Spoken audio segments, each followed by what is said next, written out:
जिसकी सोच एट ए टाइम बहुत सारी जगहों पर जा सकती है, वो कामयाब है। आप जितना ज्यादा लिख रहे हैं पॉइंट, उतनी ज्यादा गुड। दूसरे नंबर पे आप जो पॉइंट लिख रहे हैं they should be relevant to what have been asked. Literary essay हैं जिनके टॉपिक लिटरेचर रिलेटेड होते हैं। Beauty is but skin deep. आपको कोई क्वेश्चन दे दे सिंपल सा कि क्या स्पोर्ट्स अच्छी हैं, ये बुरी, तो उसने आपको ओपन छोड़ दिया। आर्गुमेंटेटिव में आपको वो ओपन नहीं छोड़ेगा, आपको बांधेगा।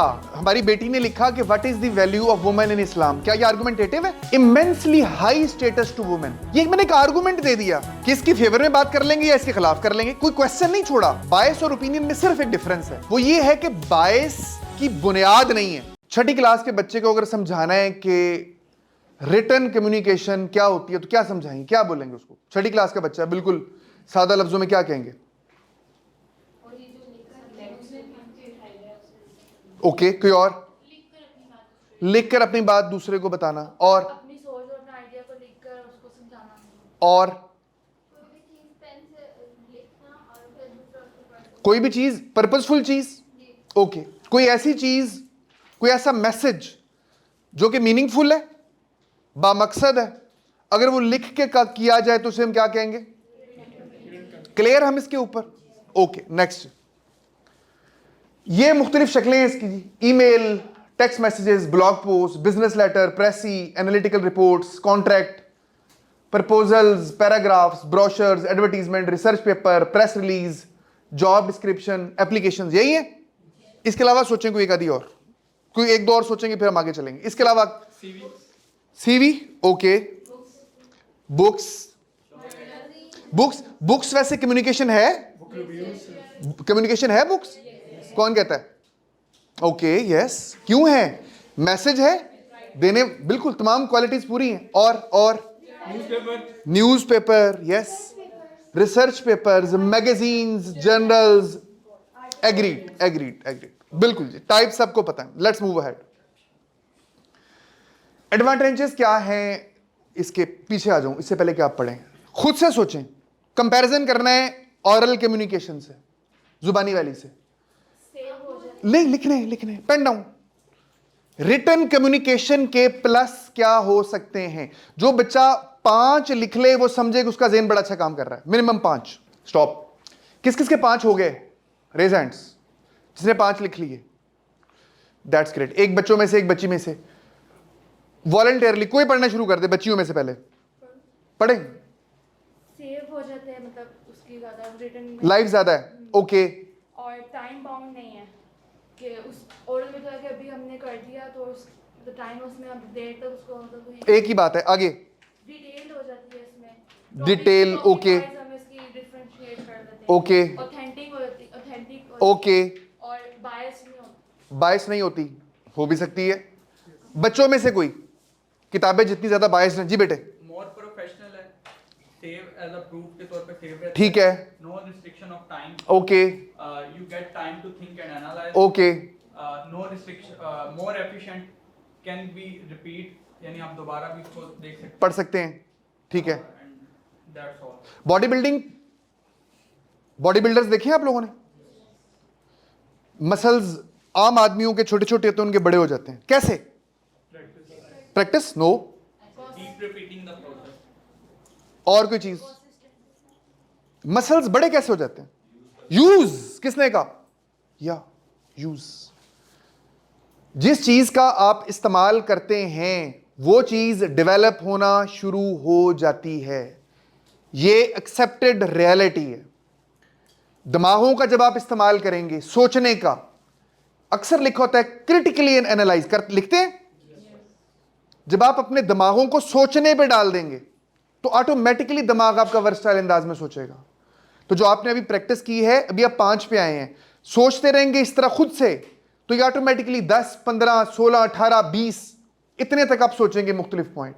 और जिंदगी के तमाम इम्तिहानों में कामयाबी के लिए जो बंदा ज्यादा वर्सटाइल अंदाज में सोच सकता है वो कामयाब है। जिसकी सोच एट ए टाइम बहुत सारी जगहों पर जा सकती है, वो कामयाब है। इसकी प्रैक्टिस जरूर करते रहिएगा।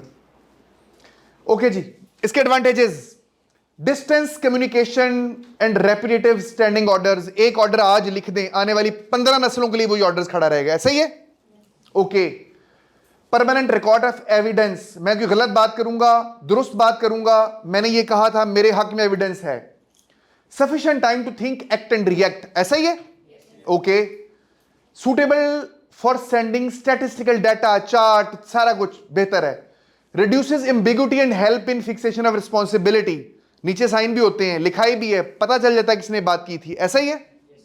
यूनिफॉर्मिटी ऑफ मैसेज, एक ही मैसेज जुबानी अगर आप कह रहे हैं, मैंने आपको मैसेज दिया, आपने तीसरे बंदे को बताना है कि सर आसिम ऐसे कह रहे थे, तो मैसेज खत्म हो जाएगा, कुछ और बात कर रहे होंगे, लिखा हुआ कागज ये सारों को पकड़ा रहे होंगे, मेरा फोटोकॉपी जारी होगी तो सेम मैसेज है। यूनिफॉर्मिटी। इमीडिएट बैकलैश या रिएक्शन से अगर आपने बचना है, तो कोई पैड़ी खबर किसी को सुनानी है, बुरी चीज डिस्क्लोज करनी है, रिटर्न भेज दें, खुद ब खुद भेज दें। क्लियर? डिसएडवांटेजेस क्या हो सकते हैं, लिखें। स्टॉप। पॉइंट्स में जब आप लिखते हैं आपके लिए, क्योंकि अपने उस्ताद आप खुद हैं, ये क्लासेस आपके अपने फायदे के लिए हैं। 3 क्वालिटीज होनी चाहिए। एक तो ये कि विद इन टाइम आप जितना ज्यादा लिख रहे हैं पॉइंट, उतनी ज्यादा गुड, पहली चीज ये होगी। दूसरे नंबर पे आप जो पॉइंट लिख रहे हैं they should be relevant to what have been asked, जो मैंने पूछा उसे रेलेवेंट हो। अगर आप डिसएडवांटेज लिख रहे हैं तो वाकई डिसएडवांटेज हो, वो नुकसान ही हो। और तीसरी खूबी इसकी ये होती है कि रेपिटिशन ना हो, ये कॉमन मिस्टेक है बच्चों की। हर पॉइंट जो दे रहे हैं वो दूसरे से मुख्तलिफ हो, सिमिलैरिटी उसके बीच में ना हो। ये तीनों क्वालिटीज जब आपकी बनने लग पड़े, समझे कि आप बिल्कुल राइट ट्रैक के ऊपर हैं। कोई एक बच्चा और एक बच्ची, अब बच्चे की बारी, पहले इधर से पीछे से पीछे जी, कोई एक बच्चा, आप सुनाए। हाँ, जिनको डायरेक्ट मैं पूछना लूं। टू वे नहीं है, बहुत अच्छे। टाइम कंज्यूमिंग है, बहुत अच्छे। 1 मिनट यहां पे रुक जाएं, कोई और बताए जी। जी बेटा, एक पॉइंट आप बताएं। एक्सप्लेनेशन नहीं दी जा सकती, ओके। एक पॉइंट बच्चियों में से कोई बताए जी बेटी। डन। इकोनॉमिकल नहीं है, ज्यादा पैसे लगाने पड़ते हैं, मुफ्त बोल रहे हैं, फ्री है, ठीक है बेटे। बच्चियों में कोई और?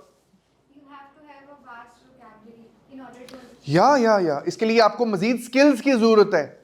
जुबानी तो एक छोटा सा बच्चा भी बोल सकता है, उसको टेंस तो नहीं सीखने पड़ते, लेकिन लिखने के लिए you need to have some arts. जी लिटरेसी इश्यूज नहीं होते हैं। बिल्कुल ठीक है। फिर ये भी बात होता है कि लिखाई आपकी आगे पढ़ी जाएगी नहीं पढ़ी जाएगी, ठीक है। आपने कहा कुछ, समझा कुछ, किया, ये सारा कुछ है। Let's see. जी, टाइम कंज्यूमिंग है। फॉर्मल, एक फॉर्मेलिटी रिक्वायर्ड है इसके लिए। Vulnerable to detection of mistakes, पड़ा हुआ है सामने, गलती आपकी कभी भी निकाली जा सकती है। बोलने में चीजें निकल जाती हैं, सुनने वाले को हो सकता है समझ ही ना आए, आपकी गलती पकड़ी ना जाए, इसमें पकड़ी जाएगी। मोर स्किल डिमांडिंग है जी। Slow in terms of communication process, slow है। दूसरा तेज है, बोलने वाला जो है।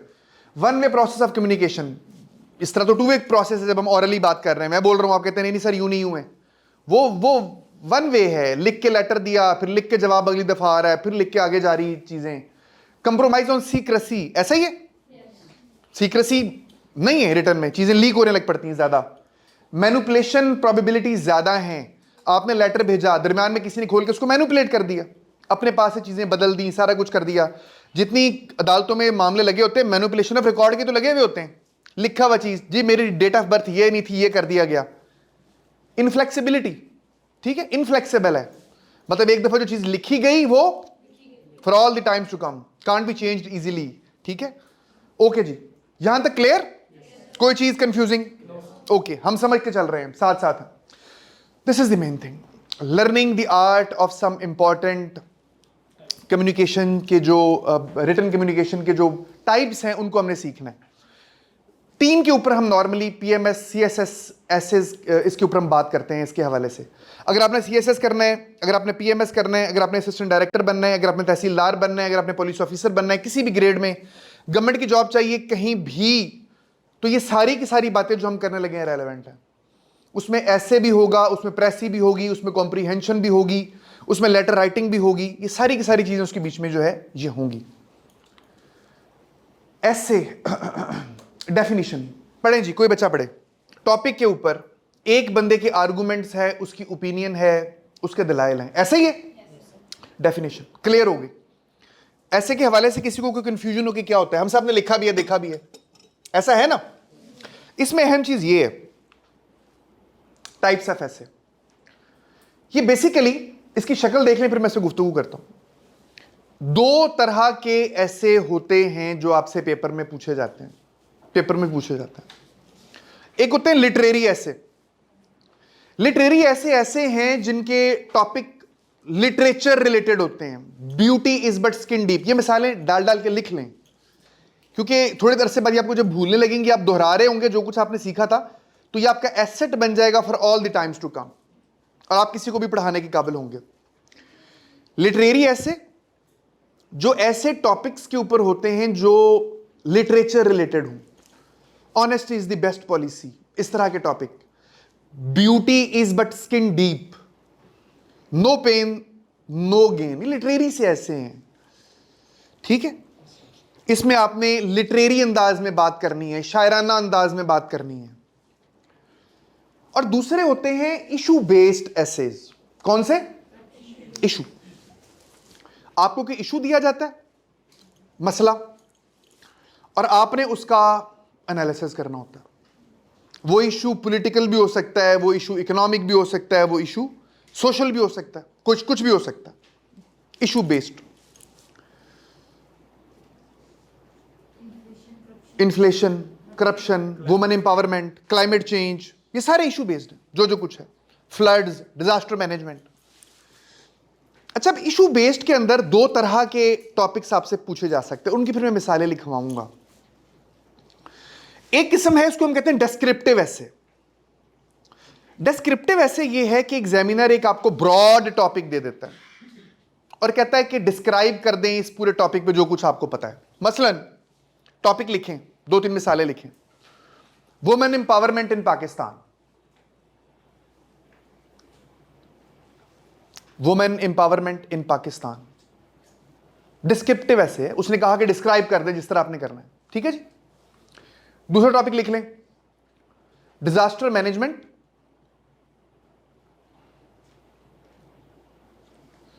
Disaster management issues and the way forward. Descriptive, उसने कहा डिस्क्राइब कर दें क्या इश्यूज हैं, क्या वे फॉरवर्ड है। आगे लिख लें, इन्फ्लेशन या rise of inflation in Pakistan, topic आ गया जी।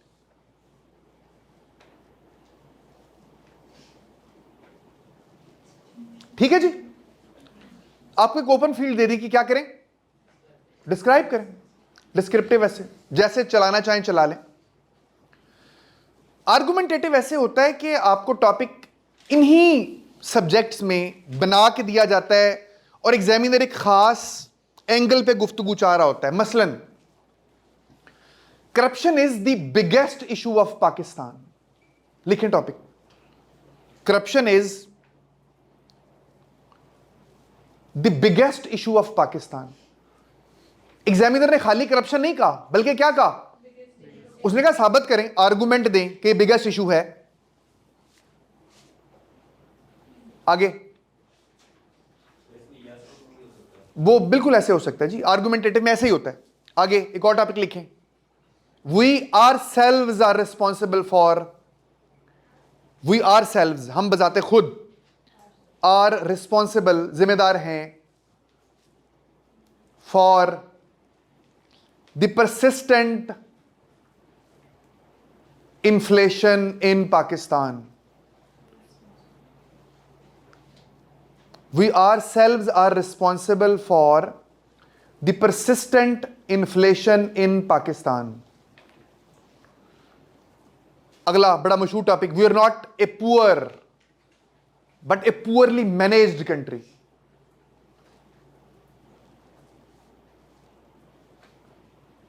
We are not a poor but a poorly,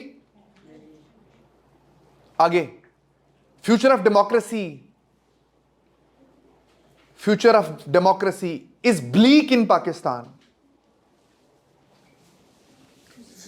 Bleak, B-L-E-A-K, bleak in Pakistan, topic दे दिया कि ब्राइट नहीं है, ब्लीक है, पाकिस्तान में डेमोक्रेसी का फ्यूचर, करें इस पे बात। ठीक हो गया?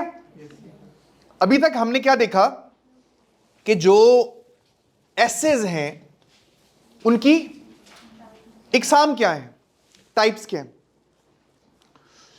अभी थोड़ी सी इसकी प्रैक्टिस करते हैं ताकि आपको टाइप का आइडिया हो जाए। टाइप का आइडिया करना क्यों जरूरी है? हेपेटाइटिस बी और सी में फर्क करना क्यों जरूरी है? ट्रीटमेंट के लिए। जब तक आपको पता नहीं चलेगा कि बी है कि सी है तो ट्रीटमेंट कैसे करेंगे, उसके मुताबिक कैसे चलेंगे? तो पहली चीज ये है कि आपको पता हो कि जो आपको टॉपिक दिया गया है वो आर्गुमेंटेटिव है या डिस्क्रिप्टिव है। पहली लर्निंग ही ये होती है, ताकि जो जैसा मर्ज है आप उसकी वैसी दवाई तशखीस करें। डॉक्टर बनने लगे ना आप भी, वैसा आप उसकी दवाई दें, उस लिहाज से उसको लेकर चलें।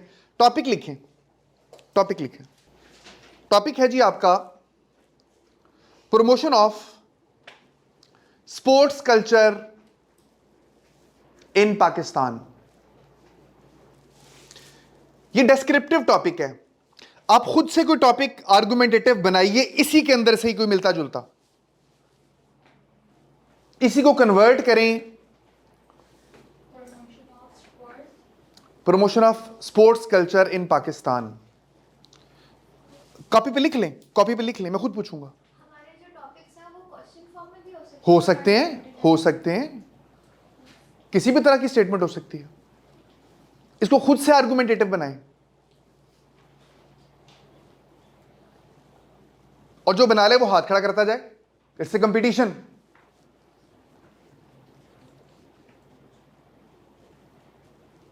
Done, good, yes yes yes, good good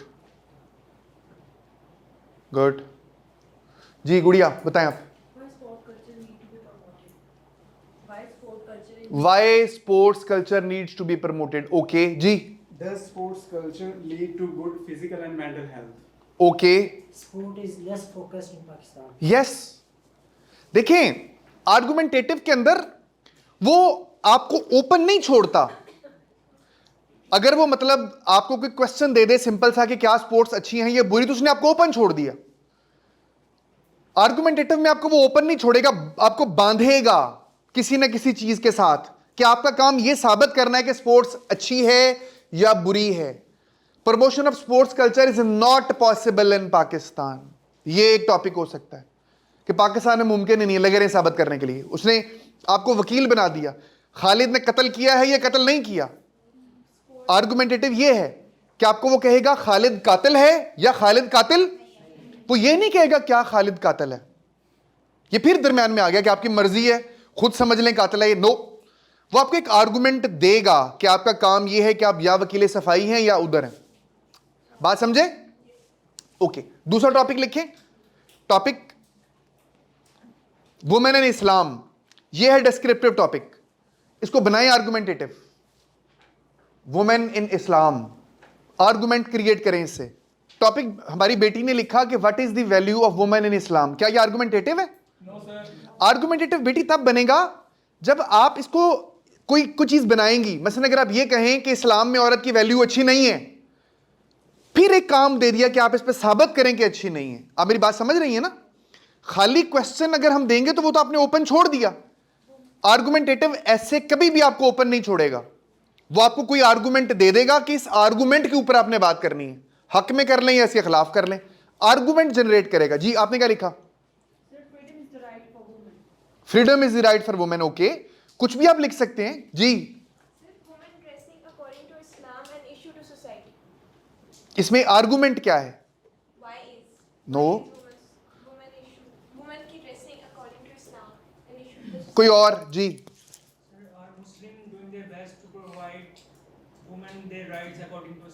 सवाल है ये, तो इसको आर्गुमेंट में डालें। आर्गुमेंट क्या है बेटे आपका? अभी इस सेशन के अंदर ही आपको मुकम्मल पता चल चुका होगा। जी बेटे आप बताएं। बिल्कुल ठीक है। 2-3 टॉपिक मैं आपको लिखवाता हूं, इसी के अंदर से लिखें, उससे आपको समझ मजीद आएगी। Islam grants immensely high status to women. ये मैंने एक आर्गुमेंट दे दिया कि इसकी फेवर में बात कर लेंगे या इसके खिलाफ कर लेंगे। कोई क्वेश्चन नहीं छोड़ा, एक मुकम्मल बात की कि इस्लाम एक स्टेटमेंट है, ये आर्गुमेंटेटिव टॉपिक हमेशा एक स्टेटमेंट की फॉर्म में होता है कि इस्लाम बहुत आला स्टेटस देता है औरतों को, ठीक है। अगर मैं ये कह दूं कि इस्लाम औरतों को बहुत आला स्टेटस नहीं देता तो वो भी आर्गुमेंटेटिव होगा। यस, वो भी आर्गुमेंटेटिव है। ओके, एक और टॉपिक लिखें इसी के बीच में वुमेन के हवाले से। Women are equal to men in Islam, है ना। एक मैंने स्टेटमेंट दी कि इस्लाम में औरतें मर्द के बराबर हैं। अब आपने इसको साबित करना है कि यस, औरतें मर्द के बराबर हैं। एक और स्टेटमेंट लिखी इसी के अंदर, women enjoy more rights than men in Islam. ये एक और स्टेटमेंट मैंने दे दी। ये आर्गुमेंट है, एक दलील है। ये आर्गुमेंटेटिव टाइप्स हैं। आप मेरी बात को सारे समझ रहे हैं? Okay.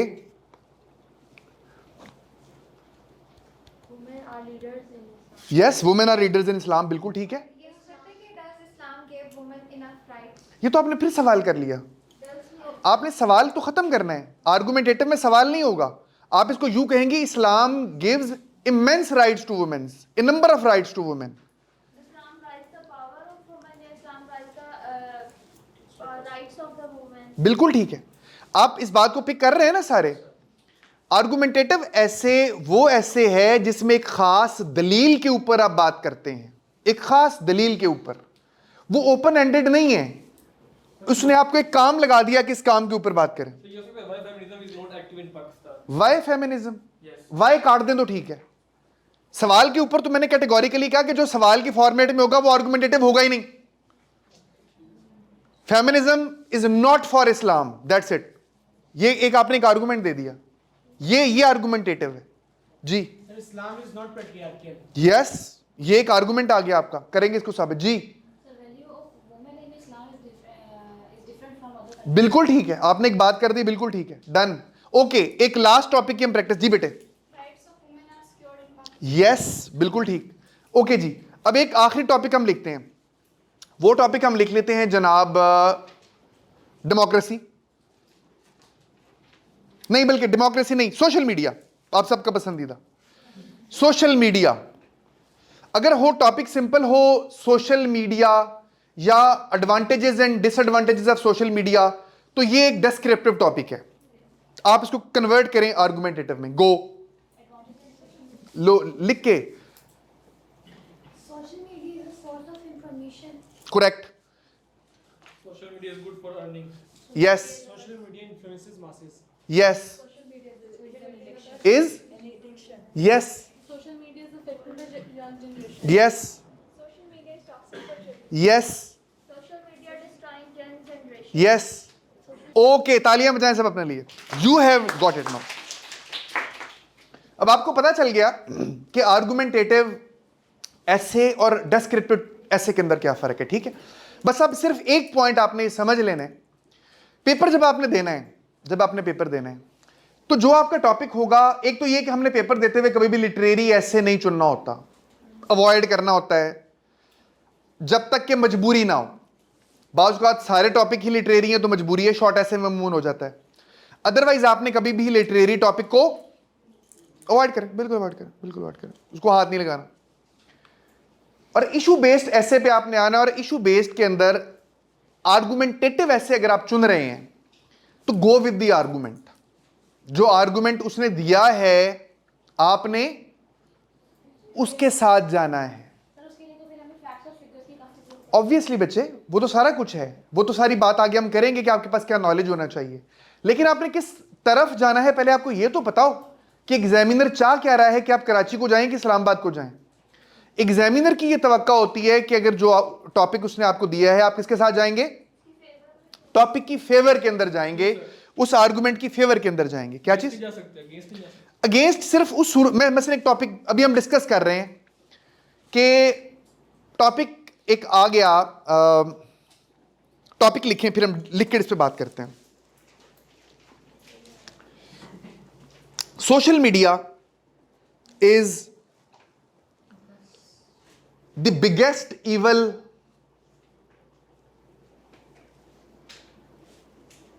in the present age of time.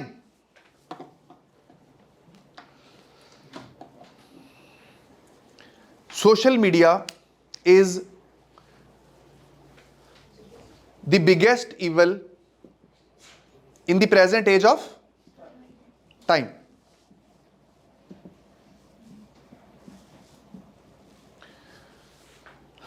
Topic लिख लिया सबने? ओके। अब सोशल मीडिया के एडवांटेजेस भी हैं, हमें पता है, और डिसएडवांटेजेस भी हैं, ठीक है? अगर हम लिखना चाहें तो हम इस पे भी ऐसे लिख सकते हैं कि सोशल मीडिया बहुत बड़ा इवल है, और इस पे भी लिख सकते हैं कि सोशल मीडिया बहुत बड़ी ब्लेसिंग है। ऐसे दोनों पे ही लिखा जा सकता है। लेकिन अब सवाल यह है कि हमने लिखना किस पे है। भाई ने पूछा था कि हमें उसके खिलाफ लिखना चाहिए कि नहीं लिखना चाहिए, मैं उसका जवाब दे रहा हूं आर्गुमेंटेटिव ऐसे। देखिए होता क्या है, अदालत के बीच में आपको पता है कि जब मुकदमा लगता है तो दो फ्री कैन होते हैं, एक सरकारी वकील या पुलिस का वकील और दूसरा वकील सफाई। सरकार वाकया वही है, इंसिडेंट वही है कि एक बंदा है, उसके हाथ में पिस्टल था, एक बंदा मरा पड़ा है, सेम इंसिडेंट है। तो जो वकील सफाई है उसकी कोशिश क्या होती है, उसका काम क्या होता है, क्या साबित करना होता है? उसने कत्ल नहीं हुआ, इसने नहीं किया, ये बेगुनाह है। उसकी रिस्पॉन्सिबिलिटी ये है, उसको टास्क ये दिया गया कि तूने साबित ये करना है कि ये जो बंदा है इसका जुर्म नहीं है। ये वाला वकील जो है इसने साबित करना है कि इसका जुर्म नहीं, ये वाला जो हंस रहा है इसने साबित करना है कि ये वाला कातिल नहीं है। और ये जो बुरी शक्ल वाला है इसने क्या साबित करना है, इसी ने कत्ल किया। अलग-अलग टास्क है। अगर आप यूं करें कि वकील हायर करें ये वाला, उसको कहें कि भाई तूने साबित करना है कि जी कत्ल नहीं किया था, तो ये दलाइल उसके हक में देने लग पड़े तो कैसा लगेगा आपको? ऑब्वियसली वो अपना काम ही नहीं कर रहा। जब आपको आर्गुमेंटेटिव ऐसे दिया जाता है, एग्जामिनर को भी पता है कि इसकी दोनों तरफ बात हो सकती है, इधर भी हो सकती है उधर भी हो सकती है, लेकिन उसने आपके जिम्मे कौन सा काम लगाया? स्पेसिफिक काम। उसने कहा कि ये बात मुझे भी पता है, मैं साई नहीं हूं, मेरे घर में भी यही चल रहा है, लेकिन आपने ये साबित करना है कि ये ईवल है, तो बस फिर शुरू करें, साबित करें।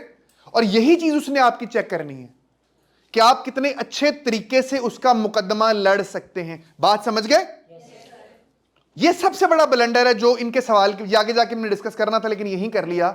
जो बच्चे सबसे बड़ा इम्तिहानों में ब्लंडर करते हैं, वो टॉपिक को अपनी मर्जी से चुन के आ जाते हैं। टॉपिक वही चुना कि social media is the biggest evil, लेकिन अपनी मर्जी से उसको आपने शेप दे दी, शक्ल दे दी, और अपनी मर्जी से उसके ऊपर आर्गुमेंट लिख के आ गए। तो you are suppose to go with the topic unless यहां पे सिर्फ एक छोटा सा अनलेस है कि टॉपिक हो ही इस किस्म का कि आप उसकी सपोर्ट कर ही नहीं सकते। और ऐसा बहुत रेयर होता है, बहुत रेयर। मसलन अगर कोई टॉपिक इस तरह का दे दे जो against the sovereignty of the country हो, कोई दो कौमी नजरिया के खिलाफ बात कर जाए, कोई कहे कि Islam is a religion of war, तो हम इसके हक में बात नहीं कर सकते। हम फिर खड़े हैं, हम उसके मुखालफत में दलाइल दे रहे होंगे। क्लियर? इस पहली बात पे हमारा यहां तक क्वेश्चन है। आपका सवाल तो नहीं बेटे? पूछें, लाउडली पूछना है, सबको समझ में आए। मैंने ये पूछना था कि इसमें हम थोड़ा सा वजाहत कर सकते हैं, जिस तरह आपने सोशल मीडिया के बारे में हमको क्वेश्चन किया, तो इसमें हम ये लिख सकते हैं कि इसके और भी साइड्स है, या हम उस पर भी मतलब इनकेस हम ये लिख दें कि इसके फवाइद भी है। आप बिल्कुल ही मैं समझ गया हूं, मैं समझ गया। मैं समझ गया हूं। उनका सवाल ये है कि जब हमें ईवल पे बात आ गई तो क्या हमने ईवल पे बात करनी है या हमने कुछ उसके फायदे भी बयान करने हैं? आप उसके फायदों को टच करेंगे, लेकिन जो वेट होगा वो किस चीज पे होगा? ईवल पर। आपने फायदे भी इस तरह ही बुराई बयान करने हैं कि उसकी बुराई ही लगे। आपका कमाल ही है, आपको टास्क ये दिया गया। मेरी बात समझ गए है ना? आपको तो टास्क ही ये दिया गया है, काम ही आपका ये है कि आपने फायदे भी इस तरीके से बयान करने हैं, पढ़ने वाले को लगे, पढ़ने वाला कन्विंस्ड हो कि यार मैंने आज सोशल मीडिया को अगर ना छोड़ा ना तो मैं बचता नहीं हूं फिर। ये this is the goal that is to be achieved. और ये पहली गलती है जो बच्चे जब इम्तिहान दे रहे होते हैं तो वो कर रहे होते हैं कि वो टॉपिक को अपनी मर्जी से मैनिपुलेट कर लेते हैं, जो उन्होंने नहीं करना। आगे चले? Okay, question yes, loudly and तक जाए। सर आर्गुमेंटेटिव एसे के अंदर फर्स्ट स्टार्ट में कुछ डिस्क्रिप्शन दे सकते हैं टॉपिक के हवाले से? अच्छा, ये आपका जो सवाल है ऐसे कैसे लिखा जाएगा, ये बहुत बड़ा फिर एक आर्ट है। आज हम इसको कवर नहीं करेंगे, इस पे बात नहीं करेंगे, ये तो समंदर है पूरा ना। आज हम जनरली देखेंगे कि ऐसे है क्या, किन किन चीजों पे खड़ा है, आपने ऐसे सीखना है तो कैसे सीखेंगे। फिर एक पूरे प्रोसेस का भी हम आगाज करेंगे इंशाल्लाह ताला with the passage of time, जिसमें आपको ऐसे लिखना सिखाऊंगा। तो ये उसके बाद वाली क्लासेस की जो है ये दास्तान है। बायस्ड, हर कोई बायस्ड है भाई, हर बंदा जिसकी कोई ओपिनियन है वो बायस्ड है। आपने सिर्फ ये करना है कि अपनी बायस, मसलन मुझसे अगर पूछा जाए, अगर मुझे ये साबित करना है कि औरतें ज्यादा समझदार हैं मर्दों की निस्बत, मैं उसके हक में दलाइल दे रहा हूं, तो मर्द तो पढ़ के उसको ये लगेगा कि बायस्ड हूं। हर opinion is based on A biased, ऐसा ही है ना। आपने करना क्या होता है, बायस और ओपिनियन में सिर्फ एक डिफरेंस है, वो ये है कि बायस की बुनियाद नहीं है। आपको किसी चीज से नफरत है, मुझे नहीं पता कि मुझे क्यों खवातीन से नफरत है, बस नफरत है। मुझे नहीं पता मुझे क्यों ईसाइयों से नफरत है, बस नफरत है। लेकिन अगर आपके पास कोई रीजन है, यू कैन जस्टिफाई इट, तो वो बायस नहीं है, फिर वो आपका एक आर्गुमेंट है, आपकी एक दलील, आपकी एक ओपिनियन है। कोई और सवाल? Let's move ahead. Utility of an essay क्यों जरूरी है? एक स्टूडेंट के हवाले से भी जरूरी है और प्रैक्टिकल लाइफ के अंदर भी जरूरी है। स्टूडेंट के हवाले से जरूरी है, CSS, PMS, ISI, FIA, IB, हर जगह आपका ये चल रहा है, हर जगह आपको पूछा जाएगा, ये आर्ट आपको आने चाहिए।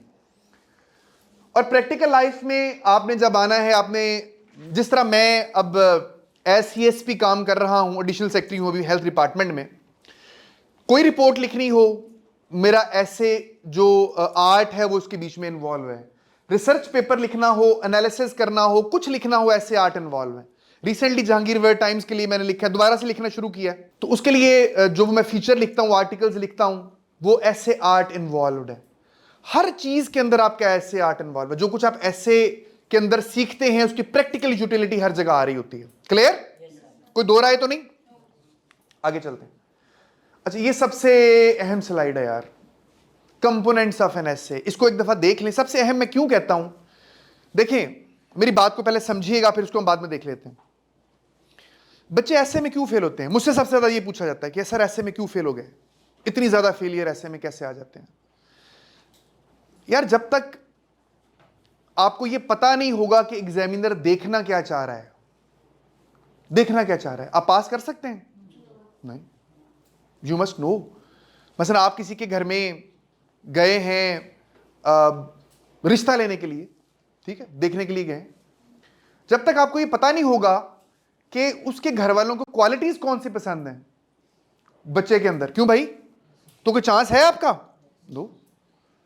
आप वहां पे जाके वैसे ही कह रहे हैं कि जी मैं तो स्पोर्ट्स बड़ी पसंद करता हूं, आगे पता चले उनको तो स्पोर्ट्स खेलने वाले पसंद ही नहीं। पुअर नॉलेज, आपको पता नहीं था कि उनकी पसंद क्या है, उसने देखना क्या है। एक एग्जामिनर आपकी तीन चीजें देखेगा, और तीन चीजें कौन सी हैं? मटेरियल पहले नंबर पे, इस पे हम डिटेल में बाद में हर के अंदर हम बात करेंगे कि मटेरियल क्या है, उसमें क्या दिख रहा होगा। दूसरे नंबर पे क्या देखेगा? एक्सप्रेशन। और तीसरे पे प्रेजेंटेशन।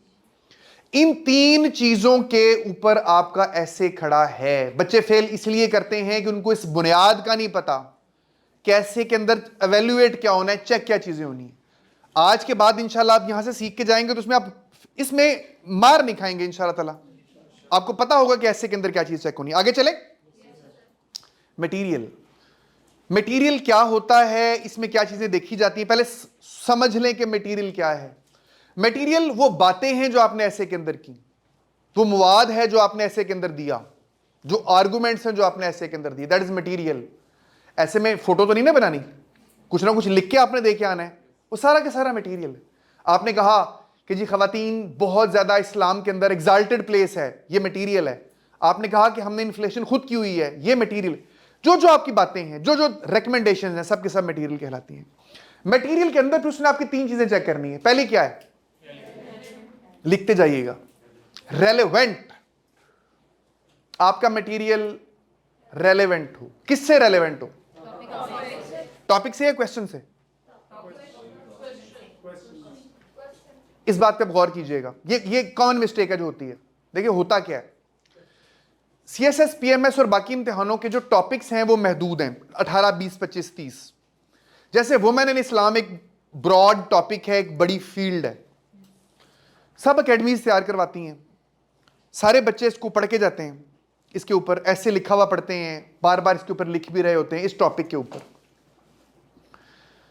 अब इस टॉपिक के ऊपर जो वुमेन इन इस्लाम है, 150 तरह के क्वेश्चंस पूछे जा सकते हैं, यानी इसके ऊपर 150 तरह की स्टेटमेंट्स दी जा सकती हैं जिन पे आपने ऐसे लिखना है। बच्चे कहां मार खाते हैं? बच्चे यहां मार खाते हैं कि वो देखते हैं टॉपिक वुमेन इन इस्लाम आ गया, मुबारक हो मुबारक हो, ठीक। जो कुछ पढ़ा था एकेडमीज में बस एग्जैक्टली वो छापा मार के लेके आ जाते हैं। वो किसको फ्लाउट करते हैं? रेलेवेंस को। उनसे पूछा कुछ और गया था, उनका जो जवाब है वो रेलेवेंट नहीं है उस क्वेश्चन से जो कि क्रिएट किया गया था। मेरी बात को समझ गए ना? आपका जो ऐसे होगा वो रेलेवेंट होगा not with the topic but with the question जो उस टॉपिक से निकला है और जो उससे पूछा गया है। क्लियर हो गया? और जो मैं कहता हूं कि एक टॉपिक पे 150 सवाल पूछे जा सकते हैं, तो जो 150 ऐसे लिखे जाएंगे सब एक दूसरे से अलग होंगे, टोटली एक दूसरे से अलग होंगे, टोटली। आटा है ना, बेसिक चीज आटा, बिस्किट आटे से निकली हुई चीज है, यस, इसी से निकल के बनता है भाई। मैदा बनता है आटे से और वो उससे सारी चीजें उसी से बन रही होती हैं। बेसिक इंग्रेडिएंट उसका वही है, वीट। पिज्जा बेसिक इंग्रेडिएंट वही है, डबल रोटी basic ingredient, cake basic ingredient. इनकी शक्लें सालों की अलग-अलग हैं कि नहीं है? This is it, this is it. आपसे वो केक पूछ रहा है, आप सामने पिज्जा रख के आ जाएं और कहें कि बेसिक इंग्रेडिएंट तो वीट ही है, रेलेवेंट नहीं है भाईजान। आप क्लियर हो गया जी? तो पहला उसूल ये है कि आपने जब ऐसे लिखना है, आपने उस टॉपिक के अंदर जो क्वेश्चन है उसको पढ़ना है और क्राफ्ट करना है आपने ऐसे, क्योंकि एग्जामिनर को लगे कि आपने उसके सवाल का जवाब दिया है। एग्जामिनर एक माइंड सेट लेके आता है और वो माइंड सेट ये है कि बच्चे ने रट्टा मारा हुआ है, बच्चा घर से रट्टा मार के आया हुआ है और बच्चा मुझे बेवकूफ मामू बना रहा है, ये एग्जामिनर को लगता है। ठीक है, तो सबसे पहले वो इस चीज को देखता है कि क्या आपने छापा मारे वाली चीज तो नहीं लिख दी, नंबर 1। Number 2, quantity. क्वांटिटी, आपकी क्वांटिटी पूरी होनी चाहिए। कितनी होनी चाहिए इस पे हम बात करते हैं। हर ऐसे की एक क्वांटिटी होती है, वो कहां लिखी हुई होती है? क्वेश्चन में। उन्होंने बीच में लिखा होता है कि जी आप ऐसे लिखें इतने से इतने लफ्जों का। सीएसएस से कितने लफ्जों का होता है? 2500 से 3000, 2500 से 300 लफ्जों का। पीएमएस का पंजाब के बीच में 1500 से 2000 का। हर इम्तिहान की एक अलग-अलग एक स्पेसिफिकेशंस है। अच्छा, तीसरी चीज क्या है? क्वालिटी। क्वालिटी से अच्छा, आपने जो क्वांटिटी है वो आपने पूरी करके आनी है, ठीक है। अब इसके बीच में ये उसूल मेरा ख्याल है कि मैंने आगे जाके कहीं बयान किए हुए होने तो यहां चाहिए थे। क्वांटिटी के हवाले से 2-3-4 उसूल लिख लें मजीद, कहीं आगे आ गए तो फिर उसको स्किप कर देंगे। मेरा ख्याल है मैंने स्लाइड में डाले थे। क्वांटिटी के हवाले से पहला उसूल ये है क्वांटिटी के हवाले से कि क्वांटिटी कभी भी रिक्वायर्ड क्वांटिटी से कम नहीं होनी चाहिए। यह पहला उसूल है। रिक्वायर्ड क्वांटिटी से कभी भी कम नहीं होनी चाहिए। जितनी उसने लिखा कि इतनी हो, इससे कम नहीं हो। क्लियर? नंबर 2, ज्यादा हो सकती है कि नहीं? ज्यादा हो सकती है कि नहीं?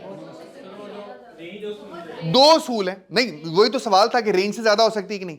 अगर 2500 से 3000 कहा तो उससे ज्यादा हो सकती है कि नहीं?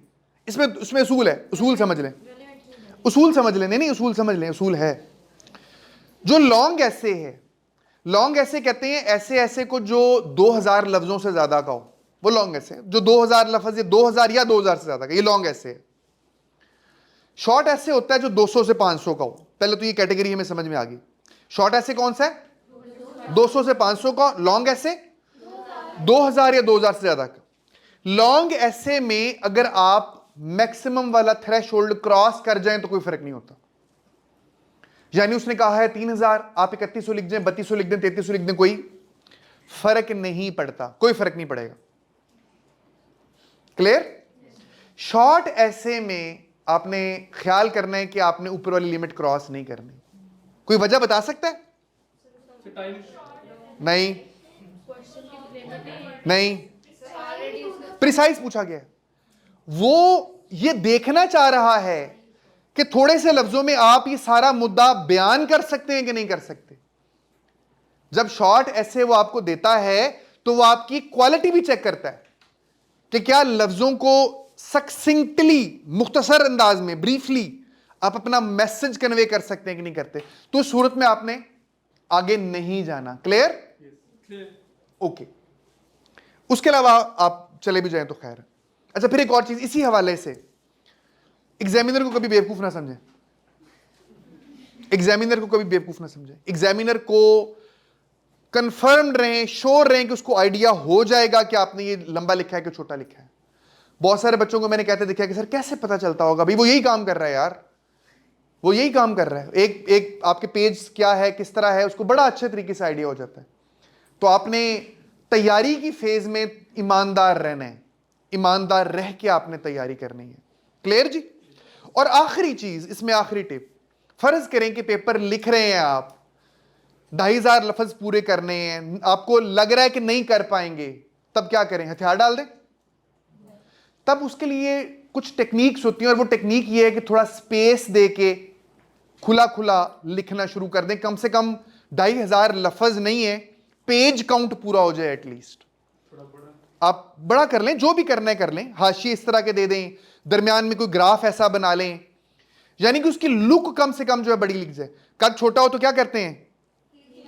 कुछ करते हैं ना भाई, साफ तो नहीं कह देते कि कद छोटा रह गया, ऐसा तो नहीं है ना। कोई जुगाड़ फार्मूला लगाने की कोशिश करते हैं कि नहीं करते? तो दिस इज इट यार, कोशिश करें आप भी। और उसके बीच में क्या है कि अगर आपको लग रहा है कि लेंथ इसकी बहुत बढ़ रही है तो सर वर्ड के फॉन्ट को छोटा कर लें।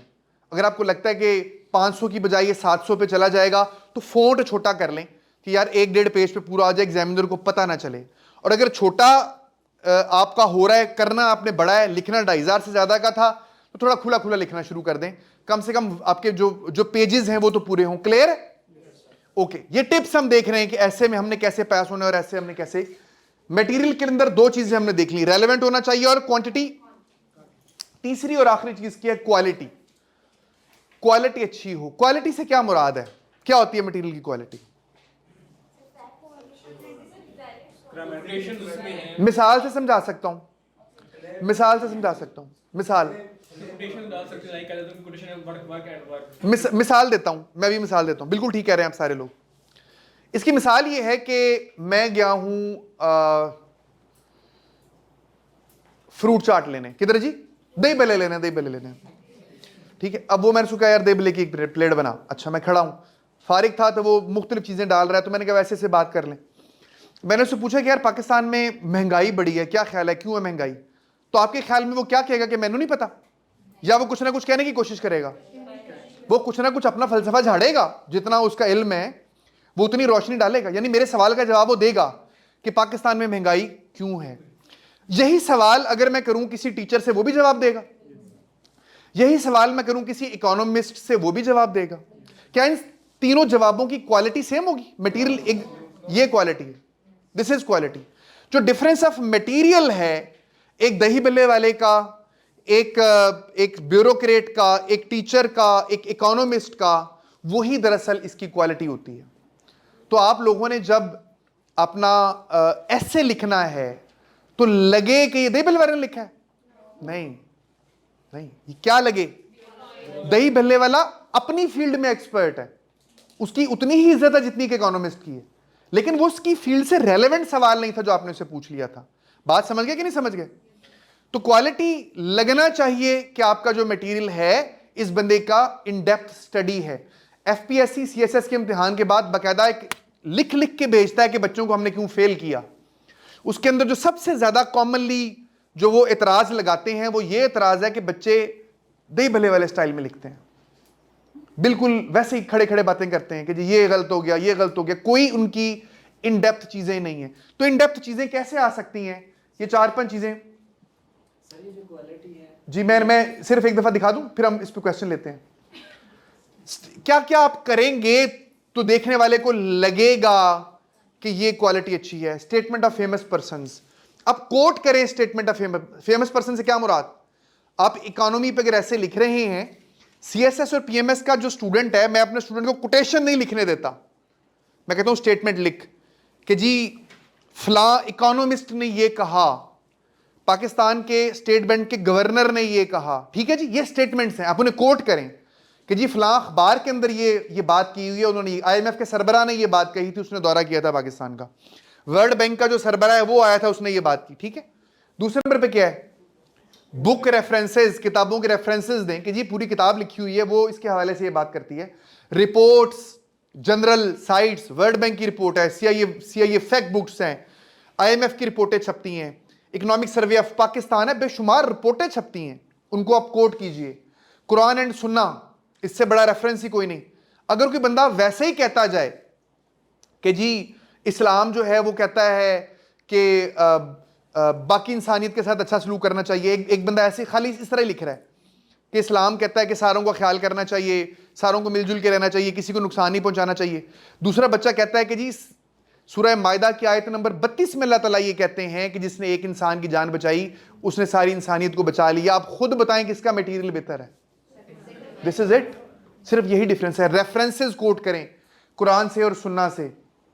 इसी तरीके से ग्राफ, शेड्यूल, टेबल्स ये आप ड्रॉ कर सकते हैं। कंपैरिजन चार्ट्स, पाकिस्तान आज इधर क्यों है, बांग्लादेश आगे क्यों चला गया, चाइना 1954 के अंदर कहां था, चाइना आज कहां पे खड़ा हुआ है, कैसे चला गया, क्या क्या उसने कुछ किया। कंपैरिजंस करें, केस स्टडीज पूरे बना के लेके आए। मुख्तलिफ चीज, केस स्टडी क्या होती है कि ये प्रैक्टिकल एग्जांपल्स होती हैं कि जी देखिए 1971 बांग्लादेश हमसे अलहदा होता है, ईस्ट पाकिस्तान ऐसा ही है, जिस टाइम अलहदा होता है उस वक्त कुछ भी नहीं था, आज उसकी इकोनॉमी कहां पे खड़ी है। इट्स केस स्टडी, सीखें, समझें, लर्न करें, उसको कोड करें और ऑर्गेनाइजेशंस के नाम दें। एक बच्चा खाली तजवीज़ दे रहा है कि जी हुकूमत को चाहिए कि वो वैक्सीनेशन बढ़ा दे, दूसरा बच्चा नाम दे रहा है कि जी primary and secondary health department Punjab के को चाहिए कि वो ऐसा करे, किसको नंबर ज्यादा मिलेंगे। दिस इज इट, उसने एक इदारे का नाम दिया।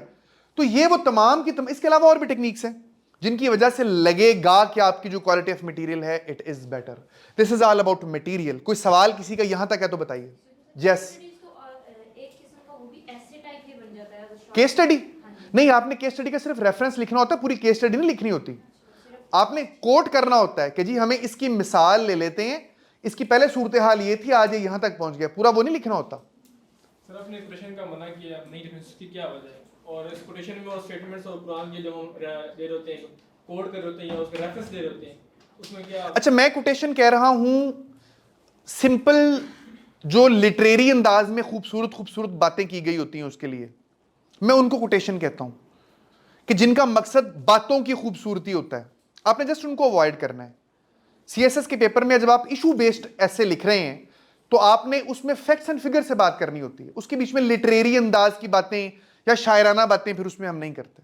नहीं सर, ये आर्गुमेंटेड ऐसे के लिए, अगर लिटरेरी की बात करें तो हम लिटरेरी ऐसे के अंदर तो ज़ाहिर है अंदाज ही दूसरा होगा ना, उसकी हम बात करते ही कम है क्योंकि नॉर्मली हम उसकी तरफ जाते ही नहीं है। यस, अक्सर हमने सुना है कि जो हमारा ऐसे है वो स्टार्ट से पढ़ के एग्जामिनर को अंदाजा हो जाता है, हमारा इंप्रेशन बिल्ड हो जाता है कि किस तरह ऐसे लिखा है, तो ऐसा होता भी है? ऐसा है।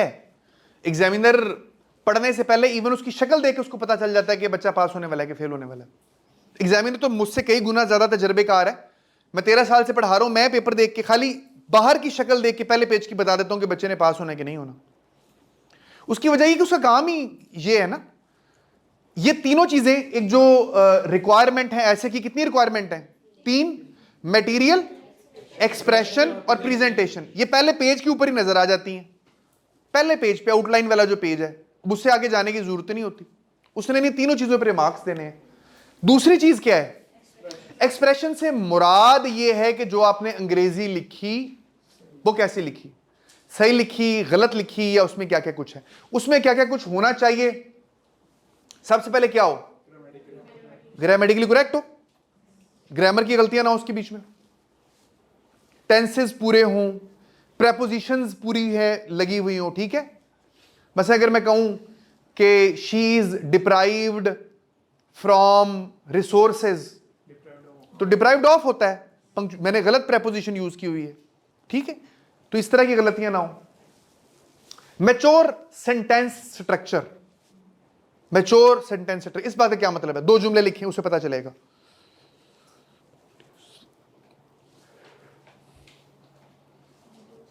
एक जुमला लिखें, Bangladesh is not a poor country now.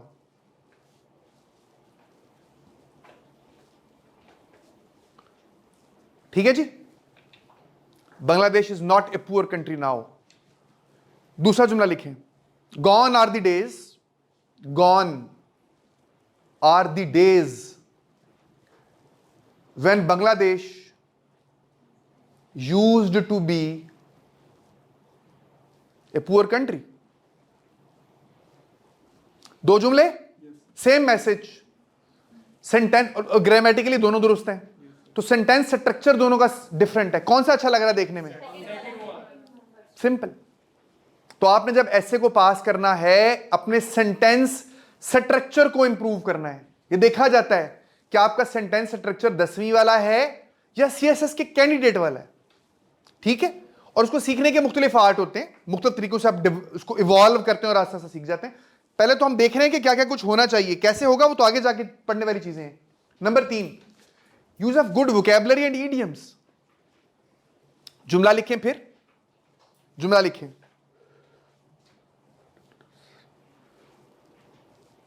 We need a good plan of action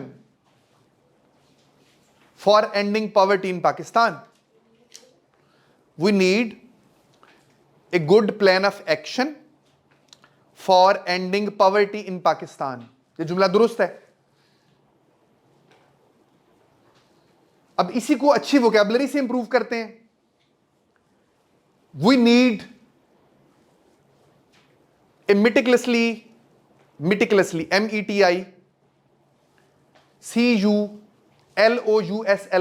meticulously, we need a meticulously devised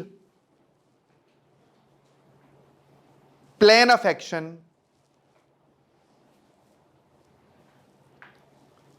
for the extermination, extermination, extermination of poverty from Pakistan। कौन सा अच्छा लगा? ये नीचे होगा सिंपल वोकैबुलरी का यूज। सर। एक question मैं लेता हूं बेटे, पहले बात मुकम्मल करनी। ठीक है, आपने एक अच्छी वोकैबुलरी यूज की और एग्जामिनर लट्टू हो गया। और ये टेक्निक्स होती हैं सिंपल। पहले तो है कि आपको पता हो कि आपने क्या करना है, ये पता होगा तो ये चीजें आप बिल्डअप कर रहे होंगे। क्लियर है जी? ओके। तीसरे नंबर पे क्या है? क्लैरिटी। क्लैरिटी, आपके एक्सप्रेशन में क्लैरिटी हो। इस बात का मतलब यह है कि आप जो भी कहना चाह रहे हैं क्लियरली कन्वे करें। यह कॉमन मिस्टेक इस तरह है कि बच्चे के दिमाग में एक बात चल रही होती है, लेकिन जो जुमला कागज पे लिखा है वो टोटली कोई दूसरा मैसेज दे रहा है। It is unable to convey the message properly. तो जो कुछ आपने बात करनी है वो क्लियरली कहें। चौथी quality, rhythm and flow. Rhythm and flow क्या होता है? एक मिसाल, क्या होता है? कनेक्ट कर रही हूं। और जी, रिदम एंड फ्लो, कोहेरेंस हो। मैं एक रिदम की सबसे अच्छी एक मिसाल दे सकता हूं, 2 मिसालें हैं। एक आदमी है जो गुलूकार है, सिंगर है। हमारे पास बहुत सारे साज हैं जो कि बज रहे हैं। ठीक है, अब वो अगर किसी तरतीब से बज रहे हैं सारे के सारे साज तो वो रिदम में है, उनका रिदम है। और अगर तरतीब नहीं है, जिसका जो दिल कर रहा है वो बजाई जा रहा है, तो वो उसके बगैर है। तो जब हम कहते हैं कि ऐसे रिदम के अंदर हो और फ्लो के अंदर हो, उसका मतलब है एक पूरी तरतीब के साथ हो। बात के शुरू होने का, खत्म होने का, आर्गुमेंट को उठाने का, गिराने का एक टाइम होता है, वो सारे का सारा उसके बीच में जो है वो फॉलो किया गया हो। समझ गया ना कि रिदम और फ्लो क्या है? आप इस क्लास के अंदर भी एक रिदम और फ्लो के अंदर ही बैठे हुए हैं। एक तरतीब है जिसको फॉलो किया गया। ऐसा नहीं कि जिसका जो दिल करे, एक कुर्सी यहां पड़ी है, एक यहां पड़ी है, यहां, ऐसा नहीं है। इसके अंदर भी एक रिदम और एक फ्लो है। जी कोई सवाल क्वांटिटी के हवाले से था तो पूछ लें। जी जी बताएं, कोई सवाल? जी लाउडली। ये अक्सर मतलब कहते हैं कि सिंपल इंग्लिश हो, बस अंडरस्टैंडेबल हो। नहीं कहते, मजाक कर रहे हैं वो। मतलब वो कहते हैं गुमराह कर रहे हैं आपको। मतलब गुलाबी इंग्लिश में मेरी इस्तेमाल करते हैं। गुलाबी ही करनी है भाई। सादा सी मिसाल इसकी ये है, ऐसे आप लिख रहे हैं, एग्जामिनर के पास 30,000 पेपर है, कितना? उसने निकालने हैं बीच में से 400 बच्चे, तो क्या फोटो देख के निकालेगा? अगर खुद को एग्जामिनर आप समझ लें तो आप क्या टेक्निक लड़ाएंगे बच्चे को चुन के आगे ले जाने की? ये वो सारी टेक्निक्स हैं जो वो देख रहा होगा। जिसकी वोकैब अच्छी है उसको ज्यादा नंबर देंगे, या जिसकी सादा है बिल्कुल उसको देंगे? सीधी सी बात है, आपने अच्छे बच्चों में से टॉप वालों को निकालना है। अच्छा, अब ये कॉमनली कहा जाता है, वो क्यों कहा जाता है मैं एक्सप्लेन करने लगा उसको, कि इंग्लिश सिंपल रखें। उसकी रीजन क्या है? उसकी रीजन ये है कि कुछ बच्चे दुरुस्त इंग्लिश लिखना नहीं जानते, कमजोर होते हैं। अब वो क्या करते हैं कि वो बच्चे जब मुश्किल इंग्लिश लिखने की कोशिश कर रहे होते हैं तो कंप्रोमाइज कर जाते हैं क्लैरिटी के ऊपर भी और ग्रामर के ऊपर भी। पहली रिक्वायरमेंट यही है कि ग्रामेटिकली आप दुरुस्त हो।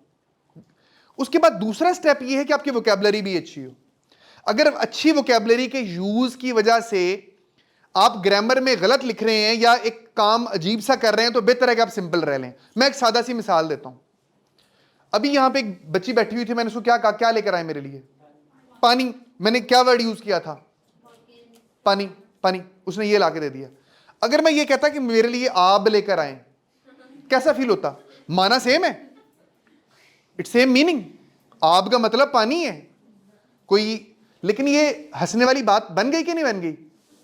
क्योंकि जिस लबो लहजे में हम गुफ्तगू कर रहे हैं उसमें ये लफ्ज आब टोटली बेजायका और अनसूटेबल है। होता क्या है, बच्चे मुश्किल वोकैबुलरी के चक्कर में क्या करते हैं, सिंपल गूगल पे गए, सिनोनिम टाइप किया कि इसका सिनोनिम क्या है, तो उसने पानी का सिनोनिम आब निकाल दिया। अब उसको सीखे और समझे बगैर कि यहां मैंने इसको यूज कैसे करना है, उसको वो इस्तेमाल कर देते हैं। वो गलत है, वो गलत है। दुरुस्त वोकैबुलरी दुरुस्त तरीके से इस्तेमाल की गई हमेशा अच्छी लगती है, हमेशा अच्छी लगती है। क्लियर जी? कोई और सवाल? अच्छा, तीसरी चीज हमारी जो है, वो स्लाइड मुझसे वो वाली मिस हुई, ये वाली आ गई, वो मिस होगी, वो है प्रेजेंटेशन। लिख लें, जो हमारी तीसरी रिक्वायरमेंट है that is presentation.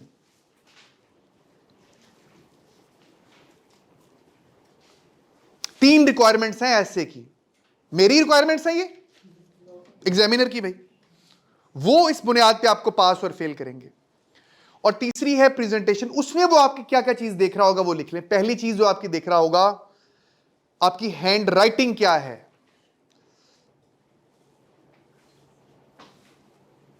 Hand writing,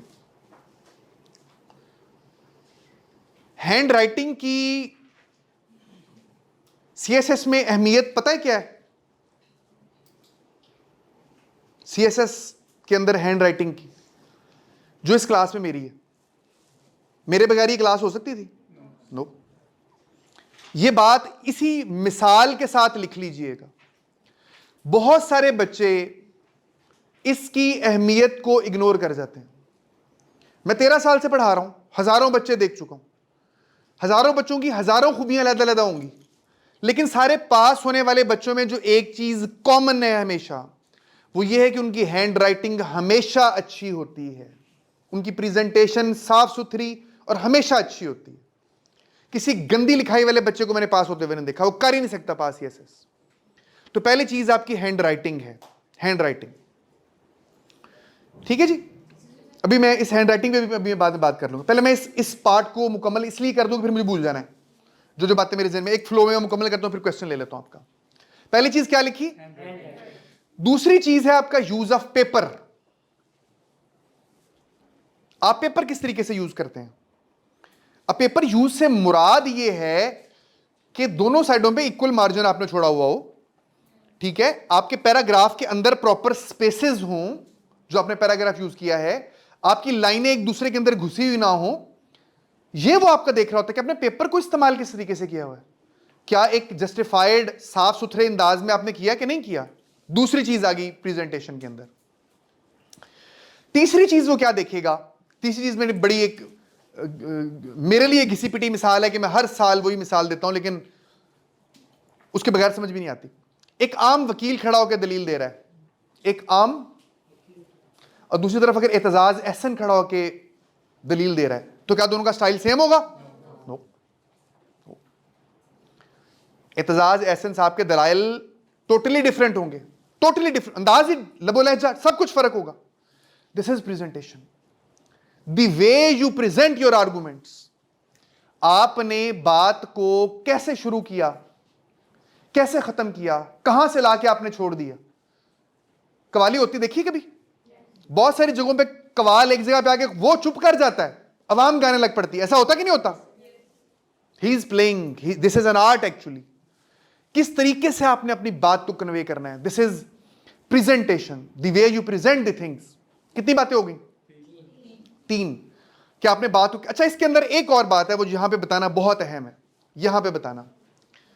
देखें, एक इंसान की जिंदगी में कई टाइम्स आते हैं, अगर मैं फाइनेंशियल हवाले से देखूं तो कभी ऐसा होता है कि आप किसी के पास उधार मांगने जाते हैं, होता है। कभी ऐसा होता है कोई आपके पास उधार मांगने आता है, ठीक है। कभी, अभी हम पैसों के हवाले से बात कर रहे हैं, सिर्फ फाइनेंशियली हवाले से। कभी उधार मांगने आया तो आपने उधार देना है, सिचुएशन ये है, आपको पता है आप मैंने इसको पैसे दे देने हैं। कभी ये पता है कि पैसे मांगने आएगा, मैंने नहीं देने, चौथी सिचुएशन है, ऐसा होता है। अच्छा, कभी ऐसा है कि कोई चीज आप बेचने के लिए जाते हैं, कभी कुछ खरीदने के लिए। ये तमाम फाइनेंशियल ट्रांजैक्शंस हैं जो हम डेली बेसिस पे करते हैं। क्या इन तमाम ट्रांजैक्शंस में हमारी गुफ्तगू और बात का अंदाज एक जैसा होता है? नो। उधार मांगने जाएंगे तो अंदाज और होगा, ऐसा है। जब आपसे कोई बंदा मांगने आया तो टोटली डिफरेंट होगा, ऐसा है कि नहीं है? इट्स कॉमन सेंस, ऐसा ही है, ऐसा ही होना चाहिए। लेकिन इस उसूल को आप भूल जाते हैं जब आप ऐसे लिखते हैं, भूल जाते हैं। कैसे? एक ऐसे के कई कंपोनेंट्स हैं, इसमें इंट्रोडक्टरी पैरा भी है, इसके अंदर आर्गुमेंट्स भी हैं, इसके अंदर आपने किसी पे लान तान भी करनी है, कॉजेज, ये गलत था, ये गलत था, ये गलत था, इसमें तजावीज भी हैं, इसमें आपने बात को कंक्लूड भी करना है। ये मुख्तलिफ पैरे हैं, मुख्तलिफ हिस्से हैं एक ऐसे के। तो क्या इन तमाम जगहों में बात एक अंदाज में होनी चाहिए? नो।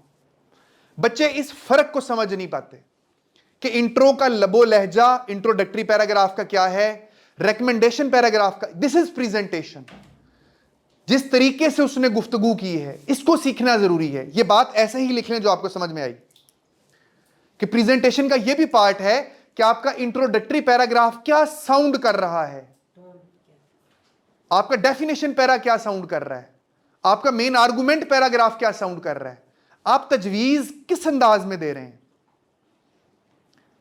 आप कॉजेज किस तरह बयान कर रहे हैं।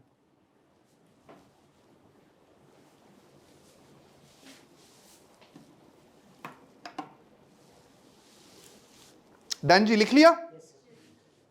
Okay okay. ये सारे के सारे हमारे 3 कंपोनेंट थे, और ये 3 कंपोनेंट नहीं थे।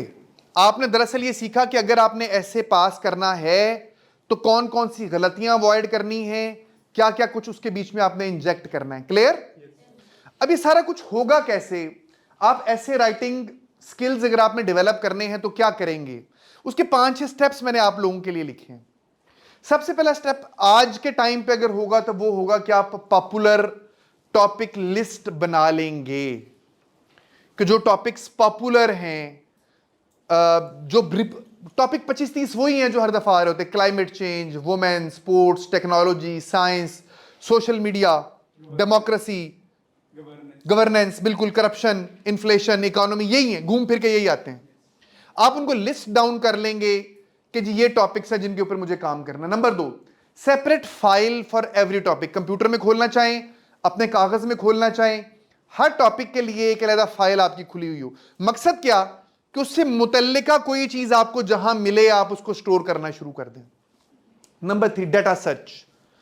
आप डाटा सर्च कर रहे होंगे उस टॉपिक का, और जो कुछ, वैसे सबसे बेस्ट वे होती है आपकी कंप्यूटर या आपका लैपटॉप, क्योंकि उसमें कॉपी पेस्ट की ऑप्शन बड़ी जबरदस्त है। ठीक है, मुख्तलिफ जगहों से डाटा उठाया और वहां पे जमा करते गए। आपने सिर्फ अंबार लगाना है, ढेर लगाना है कि वुमेन के हवाले से ये डाटा है, डेमोक्रेसी के हवाले से ये है। न्यूज़पेपर, अखबार। एक दिन वैसे मैं बाकायदा आपको अखबार पढ़ने का आर्ट भी सिखाऊंगा कि अखबार जो है कैसे पढ़ना है और उसमें क्या क्या कुछ लिखा जाता है, ठीक है। न्यूज़पेपर अगला जो आपका आर्ट है कि आपने न्यूज़पेपर पढ़ना है बाकायदगी से। डॉन पढ़ता है कोई? अभी से पढ़ना शुरू आप कर दें। 40 मिनट्स मिनिमम आप डॉन को दें, 40 मिनट डॉन को दें। मेरी वैसे डॉन पढ़ने पे एक वीडियो भी पड़ी हुई है, css.com, उसके ऊपर जाएं और वहां पे एक वीडियो मैंने इसी हवाले से अपलोड की हुई है कि अखबार में क्या क्या कौन सा सफ़ा पढ़ना है, ठीक है। ये यूट्यूब के ऊपर मेरा चैनल है तो वहां पे आपको मिल जाएगा, css.com। Then vocabulary and idioms आप ये तैयार करने शुरू कर दें। वोकेबलरी कहाँ से तैयार करें? GRE की लिस्टें हैं नेट के ऊपर पड़ी। फिर ये किताब है exploring the word of English by professor Saadat Ali Shah, इल्मी किताब खाना वालों ने छापी है, अच्छी बुक है, इसको ले लें। जहांगीर वर्ड टाइम्स वालों की भी एक बुक अच्छी है, आप उसको भी ले सकते हैं, वो भी कोई मिलता जुलता नाम है उसका जी, exploring the word of English by professor Saadat Ali Shah, ये अच्छी किताब है। उससे आपको इडियम्स मिल जाएंगे, आपको उसके बीच में पेयर ऑफ वर्ड्स मिल जाएंगे, उसमें आपको वोकेबलरी मिल जाएगी। देन ग्रामर के रूल्स, ये रूल के लिए आप 2 किताबें कर सकते हैं। एक हाई स्कूल इंग्लिश ग्रामर है by Wren and Martin, high school English grammar by Wren and Martin, easily available है सारी पाकिस्तान में। फिर दूसरा to the point English grammar by professor Aftab, ठीक है जी। ये किताबें ले लें और ऐसे के हवाले से, और इसका बेस्ट वे ये होता है कि फिर आपकी कोचिंग जो है वो स्टार्ट करें। कासिम अली शाह साहब से मेरी गुफ्तगू हो रही थी, वो भी इस हवाले पे आ रहे हैं, कुछ सेशन आप इसमें स्टार्ट करेंगे। वो कोई सवाल है यहां तक ऐसे के हवाले से तो बताएं, व्हाट्सएवर कम्स इन माइंड। जी बेटे लाउडली बोल रहे हैं। हैंड राइटिंग के रिलेटेड था कि स्टार्टिंग में हम बहुत अच्छा लिख रहे होते हैं, लास्ट पे जाके हमारी टाइम को देखते हुए तो हमारी वो खराब हो जाती है। बड़ा अच्छा सवाल है, आप इसे जवाब लेते हैं। सवाल ये है कि शुरू में लिखाई बड़ी बड़ी अच्छी होती है, हाँ शुरू में लिखाई बड़ी अच्छी होती है, उसके बाद जाके लिखाई खराब होना शुरू हो जाती है।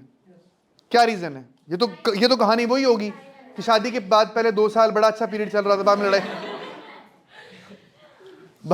लड़ाई चल रही होती। अच्छा खैर कोई बात नहीं, इसका क्या सोल्यूशन क्या है? Time management, practice. इसका वाहद हल यही है, प्रैक्टिस करें।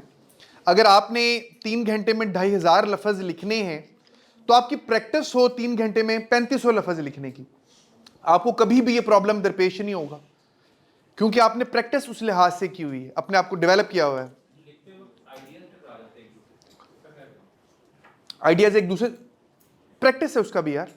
एक दूसरे से टकराने से ऐसे क्या मुराद है? अगर मैं मजीद एक्सप्लेनेशन चाहूँ, जैसे कि लिख रहे हैं ना पैराग्राफ, तो ऐसा होता है एक वक्त में 2 टॉपिक्स आ जाते हैं, आइडियाज आ जाते हैं, अब हम उनको मर्ज करने की कोशिश करते हैं तो अजीब सी प्रोडक्ट आ जाती है। आपके पेपर में जो दाएं बाएं वाले हैं उनके ख्यालात के साथ आपके आइडियाज टकराने नहीं चाहिए। आपस में टकराए जा रहे हैं तो खैर है। अच्छा बेटे, ओके, जोक्स अपार्ट, यार देखिए हर चीज़ का एक सोल्यूशन है।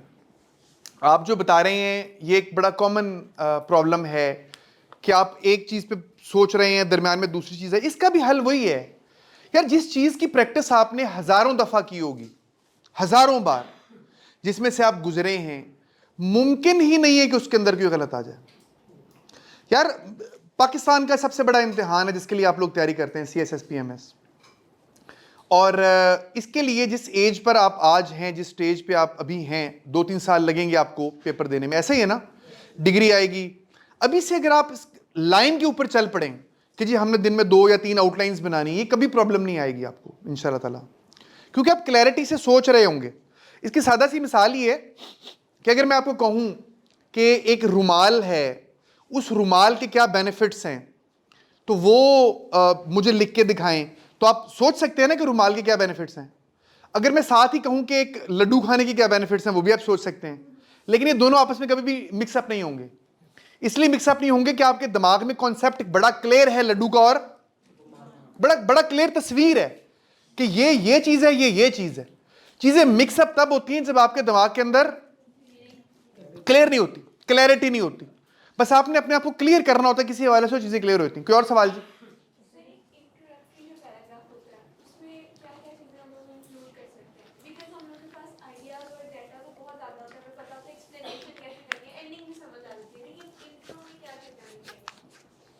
ओके, वैसे तो हमारा ये आज का मौजू नहीं है, लेकिन फिर भी आपने पूछ लिया तो आपको ये ना लगे कि मुझे आता नहीं है।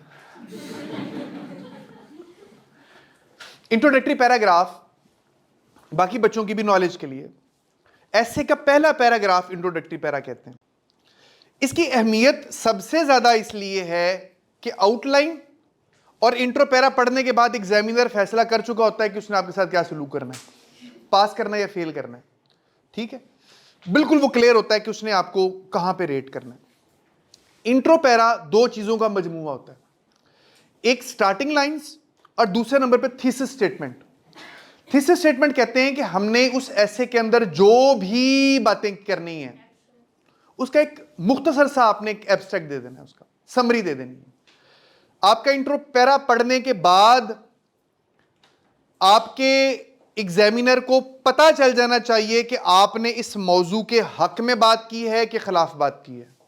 This is it, this is the introductory paragraph.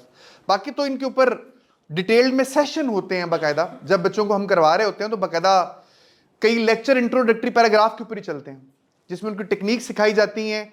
आपके साथ भी जब आप सीखेंगे तो ऐसे ही होगा जब आपको पढ़ाया जाएगा इंशाल्लाह ताला। कोई और सवाल किसी का? सर राइटिंग को किस तरह हम इंप्रूव करें? हाँ, सर न्यूज़पेपर पढ़ने की आदत नहीं है और पढ़ा ही नहीं जाता, उसका क्या हल है? दो सवाल आ गए, अखबार पढ़ने की आदत नहीं है और दूसरा सवाल ये था कि हैंड राइटिंग कैसे इंप्रूव करें। हैंड राइटिंग की टिप्स हैं वो लिख लें। हैंड राइटिंग इंप्रूव करने के 7-8 टिप्स हैं।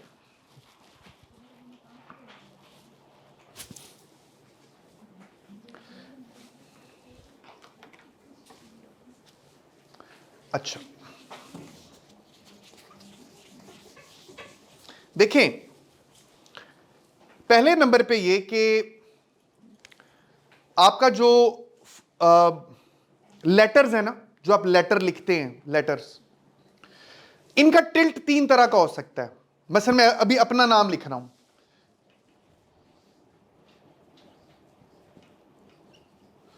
ठीक है, ये आसिम मेरा नाम है। एक टिल्ट ये है कि बिल्कुल सीधा स्ट्रेट ऊपर की जानिब खड़ा है, ठीक है।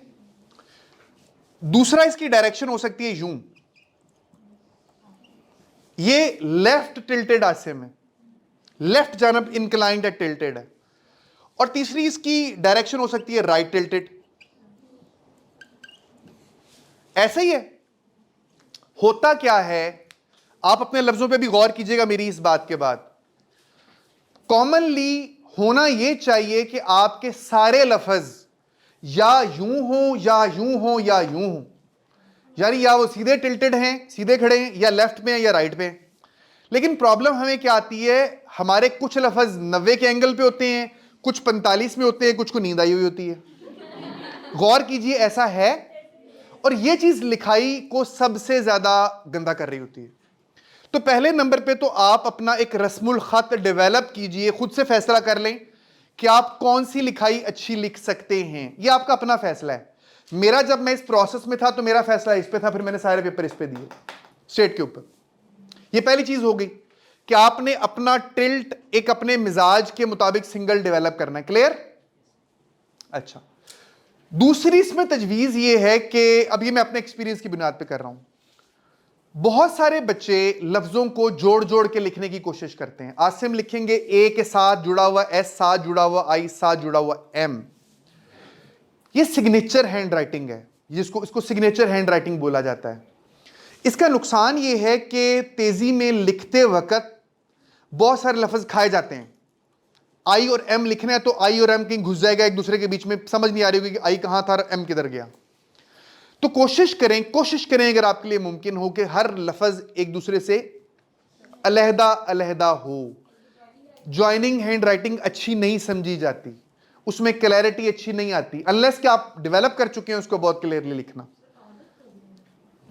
नोट डाउन करते जाएं, मेरे तो मशवरे ही है ना सिर्फ, अगर नहीं छूट सकती कोई मसला नहीं है। दोनों का कॉम्बिनेशन भी तो हो सकता है ना, जैसे सिर्फ आप एक दफा लिख लें, ये कोई हतमी फार्मूला नहीं है। ये वो चीजें हैं जो मैंने डेवलप की। मेरा एक्सपीरियंस ये है कि अगर आपके वर्ड्स एक दूसरे से अलहदा होंगे तो वो प्रेजेंटेशन रिलेटिवली साफ आ सकती है, रिलेटिवली। जो 7-8 में आइडियाज दूंगा इनमें से हो सकता है सारे आपके लिए काबिल अमल ना हो, कोई 3-4 जो आपके लिए काबिल अमल होंगे उसको आप यूज कर लेंगे, बाकियों को नहीं करेंगे। कुछ तो सीखेंगे ना। कितनी बातें हो गई? 2। तीसरी कौन सी? 2। पहली चीज क्या आपने देखना है कि लफ्जों का टिल्ट क्या है, और दूसरा लफ्जों के दरमियान आप लोगों का जोड़ जोड़ के ना लिखें, अलग-अलग लफ्ज हो। अच्छा, तीसरे नंबर पे और चौथे नंबर पे कॉमन एक प्रॉब्लम होता है, वो है लफ्जों के दरमियान आपका जो स्पेस है। आप गौर करें आपके जो लफ्ज हैं क्या सबके मसलन आसिम इज एन ऑफिसर, अगर मैंने ये लिखना है आसिम इज एन ऑफिसर, अब इसमें कितने टोटल वर्ड हैं? 4। इनके दरमियान जो स्पेसेस हैं ये सेम होनी चाहिए। अगर ये स्पेसेस सेम नहीं होंगी तो ये लिखाई अल्टीमेटली आपकी अच्छी नहीं होगी, ये प्रॉब्लम आनी शुरू हो जाएगी। तो जो इंटरवर्ड स्पेस है आपने फोकस रखना है कि वो आपका एक जैसा आ रहा हो। क्लियर हो गया जी? ये प्रॉब्लम आगे जाके कन्वर्ट होती है इंटरलाइन स्पेसेस के अंदर भी। क्या आप एक दूसरे लाइनें एक दूसरे के अंदर बहुत ज्यादा घुसा ना दें। मतलब पहली लाइन ये है तो दूसरी के दरमियान एक प्रॉपर डिस्टेंस होना चाहिए, लाइनों के दरमियान एक मुनासिब फासला हो। क्लियर? कितने बातें हो गई? तो 3 कैसे हुई यार? 4 हो गई। 4 हो गई। 4 4 4। पहली टिल्ट, दूसरी लफ्ज अलग-अलग लिखना है, तीसरा ये कि आपने स्पेस देनी है वर्ड्स के दरमियान, चौथा ये कि आपकी स्पेस होनी चाहिए लाइनों के दरमियान। ठीक है? 5वीं तरकीब, या 5वां जो आपको मशवरा मैं दे सकता हूं, पैराग्राफ जहां पे आप बदलें, पैराग्राफ के दरमियान स्पेस दें जहां पे पैराग्राफ बदलते हैं, और जो नया पैराग्राफ शुरू करें वो पहली लाइन को राइट साइड पे इंडेंट करें थोड़ा सा। राइट पे इंडेंट से मुराद ये है, मसलन ये पैराग्राफ आप लिख रहे हैं ना यूं, ये आपका पैरा गया, ये पैराग्राफ खत्म हुआ, अब अगला पैराग्राफ जो है वो पहला लफ्ज थोड़ा सा यहां से शुरू होता है यूं। ठीक है? ये पैराग्राफ लिखने का तरीकाकार है कि राइट साइड पे आपने इंडेंट किया। कितने कितने मशवरे हो गए? ना करें यार।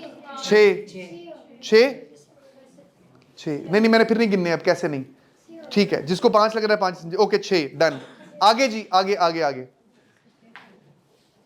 ये ऊपर से नीचे तक आपका जो पेज यूजेज है वो जस्टिफाइड हो। कॉमन मिस्टेक बच्चों की, बच्चे क्या करते हैं, अब अपना गौर कर रहे हैं जिस तरह आपने लिखा है लेफ्ट और राइट पे आपने हाशिया क्या सेम छोड़ा हुआ जो कुदरती तौर पे लिखते हुए आ रहे थे? मेरी इस बात से पहले जो आप लिख रहे हैं क्या हाशिया सेम था? जिसका नहीं सेम उसकी लिखाई सही नहीं है। तो आप फोकस करके अपना हाशिया दोनों साइडों पे सेम करेंगे, और हाशिया सेम करने के कई तरीके हैं। मैं तो जाके पेपर को फोल्ड कर लेता था दोनों साइडों पे। सीएसएस के पेपर में एक साइड पे तो हाशिया लगा हुआ होता है, दूसरे साइड पे पेपर को फोल्ड कर लें, आपका ऑटोमेटिकली एक क्रीज जो है वो बन जाती है, उसको क्रीज को बना लें। क्लियर जी? अगला मशवरा यार, 4-5 तरह के पेन होते हैं। एक चीज है बॉल पॉइंट, एक चीज है पॉइंटर, एक चीज है इंक पेन, एक चीज है जेल पेन, कोई एक आधी चीज कोई और भी होगी। इन सारों से लिखाई कभी भी सेम नहीं आती। हर इंसान की लिखाई किसी एक खास चीज के ऊपर अच्छी आ रही होती है। जैसे मेरी लिखाई मुझे पता है कि बॉल पॉइंट से अच्छी आती है, वो सिंपल 4 रुपए 5 रुपए 10 रुपए वाला बॉल पॉइंट है, उससे मेरी लिखाई ज्यादा अच्छी आती है, मुझे पता है। ठीक है? तो कोशिश करें कि आप पहले आइडेंटिफाई करें कि आपकी लिखाई किस चीज से अच्छी आती है, और जिस चीज से आपकी लिखाई अच्छी आती है फिर आप उसी चीज को अभी से उसको कंटिन्यू कर लें। और अगर बॉल पॉइंट पे आप जा रहे हैं, मतलब ये सद तक सीरियस बात है कि अगर आपको लगे कि बॉल पॉइंट से आपकी लिखाई अच्छी है तो उसके अंदर ब्रांड पे जाएं कि कौन से ब्रांड का बॉल पॉइंट आप यूज करते हैं। उस ब्रांड के अलावा बाकी तमाम ब्रांड्स के साथ आप कतई ताल्लुक कर लें, और कतई ताल्लुक इस हद तक होना चाहिए कि आपने कुछ चीज लिखनी है और आपको आपका ब्रांड नहीं मिल रहा तो मत लिखें। इस हद तक लॉयल्टी, ब्रांड लॉयल्टी शो करें।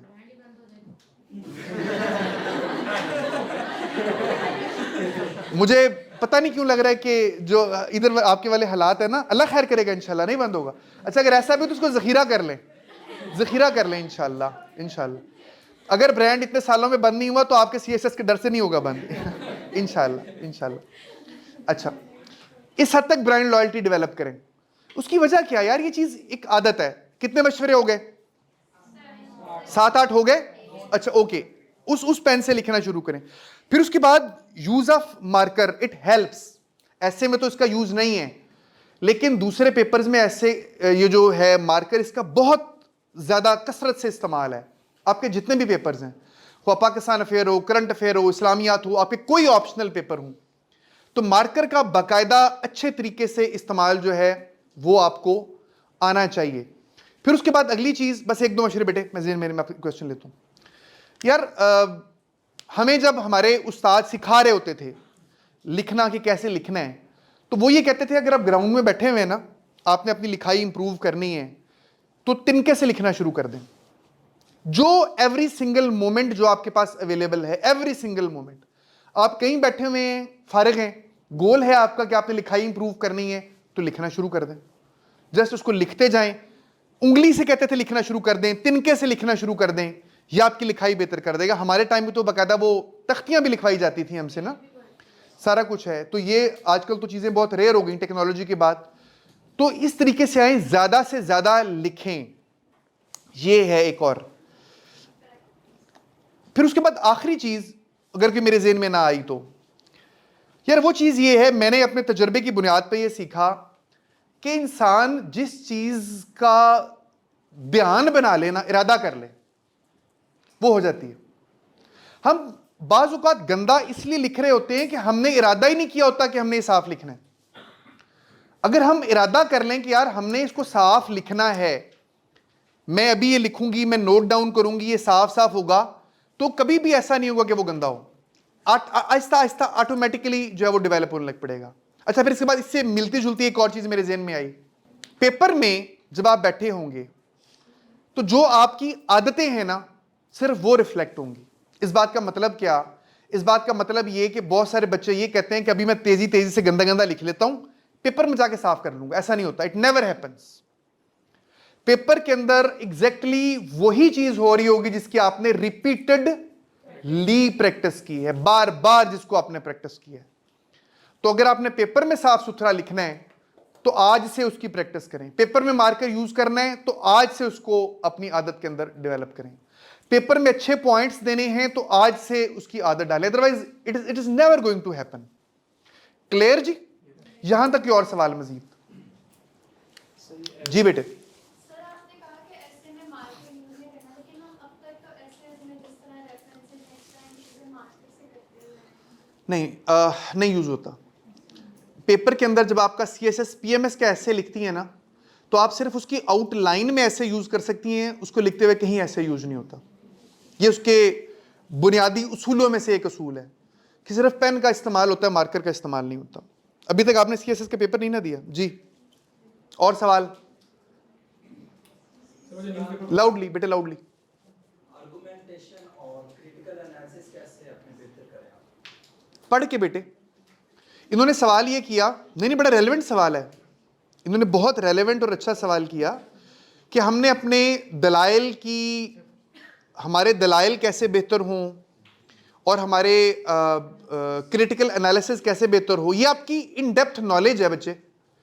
आप जितना ज़्यादा किसी, ये जो मैंने आपको बताया यहाँ पे करके, कहाँ पे करके बताया, ये वाला, ये सारा जो प्रोसेस है कि आप टॉपिक लिस्ट बनाएं, उसके ऊपर रिसर्च करें। देखिए एक सादा सी मिसाल है कि एक बंदा कह रहा है, सिंपल इतना कह रहा है, आर्गुमेंट दे रहा है कि जी पाकिस्तान की गवर्नेंस बहुत बुरी है, हम लोग डैम भी नहीं बना रहे, सिर्फ इतनी बात कर रहा है। दूसरा बंदा इससे एक स्टेप आगे बढ़ रहा है, वो कहता है कि पाकिस्तान के बीच में कालाबाग डैम इस जगह के ऊपर बन सकता है, 3600 मेगावाट बिजली बनाई जा सकती है उससे। पाकिस्तान ने उसका सर्वे करवाया हुआ है, उसका मास्टर प्लान अप्रूव्ड है, वर्ल्ड बैंक उसके लिए फंडिंग के लिए तैयार बैठा हुआ है, लेकिन फिर भी हम अभी तक उस पर कॉन्सेंसस जनरेट नहीं कर सके। ये साबित करता है कि हमारी गवर्नेंस बुरी है। तो किसका आर्गुमेंट ज्यादा स्ट्रांग है? सिर्फ इसलिए कि उसका मुतालिया उसके ऊपर है। तो जिन जिन टॉपिक्स का मैंने आपको कहा कि एक्सपेक्टेड टॉपिक्स जिनके ऊपर आपने काम करना है, हमारे पास अभी टाइम कम है, मैं प्रेसी स्टार्ट नहीं करूंगा, प्रेसी और कॉम्प्रीहेंशन अलहदा लेक्चर में करवा दूंगा। मैं आपको टॉपिक लिखवा देता हूं जिन पे आपको काम करना चाहिए। ये कर लेते हैं, न्यूज़पेपर पे आपने बात करी। वो भी अभी कर देते हैं। वो टॉपिक्स जिन पे आपको तैयारी करनी चाहिए, वो टॉपिक्स कौन कौन से हैं, लिख लें। Gender equality,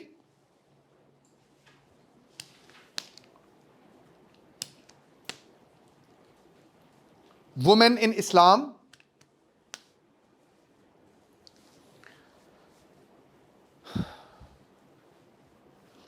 Islam as a religion of peace, extremism in the world. उसके बाद आप आ जाएं democracy,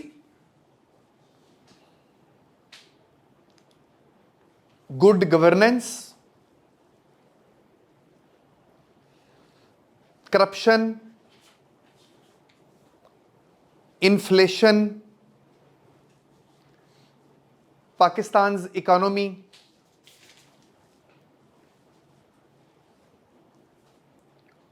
fundamental human rights,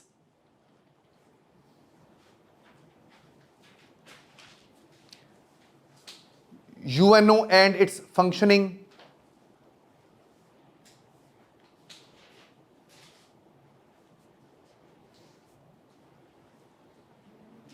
UNO and its functioning, benefits and merits and demerits of science,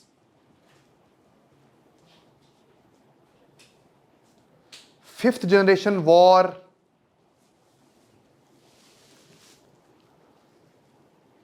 social media,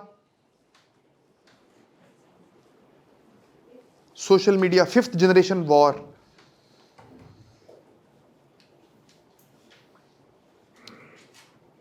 social media, climate change,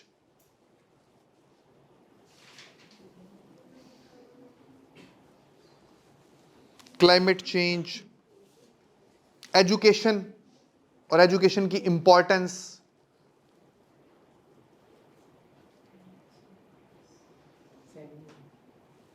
feminism तो वो उसके बीच में हो गया ना सारा कुछ जो है।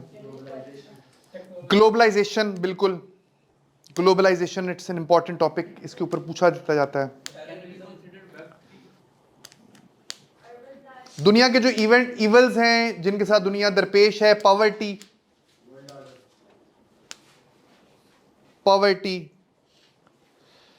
Terrorism, it's an issue, changing world order, ठीक है जी। ये ब्रॉड टॉपिक हम कर रहे हैं, दुनिया का ऑर्डर जी, world order overall, political ties of the world, आपको आइडिया हो, ग्लोबल टाइज, ये ओवरऑल ब्रॉड एक हमने एक जनरल सा एक हमने ओवरऑल। स्पोर्ट्स लिख लें, एक स्पोर्ट्स का जनरली आपको एक आइडिया हो। ये ब्रॉड ओवरऑल टॉपिक्स हैं जिनके हवाले से आपने रिसर्च करनी है, डाटा करना है, इकट्ठा करना है, और जिसके ऊपर आप से बात जो है वो पूछी जा सकती है। ये टॉपिक्स हैं। अब इसके ऊपर जिस तरह कि मैंने आपको बताया कि आप हर एक को अलग-अलग कर लीजिए और उसके ऊपर डाटा ढूंढना अभी से शुरू कर दें। खुद से नहीं भी ढूंढ रहे तो कहीं कुछ आप पढ़ रहे हैं तो वो निकाल के कॉपी पेस्ट करके अपने मुतलका फाइल में डाल लें। आपका जब तक आपने पेपर देने का आपका ज़ख़ीरा जो है वो बिल्टअप होगा। आप क्या क्या चीज़ें उसमें ऐड कर सकते हैं, कोई अच्छा फैक्ट एंड फिगर मिल जाए। अच्छा, इसमें डिज़ास्टर मैनेजमेंट, डिज़ास्टर और डिज़ास्टर मैनेजमेंट ये ज़रूर लिख लीजिएगा, ये बहुत अहम है। नहीं, वो इतना नहीं करते, हम ब्रॉड में रहते हैं।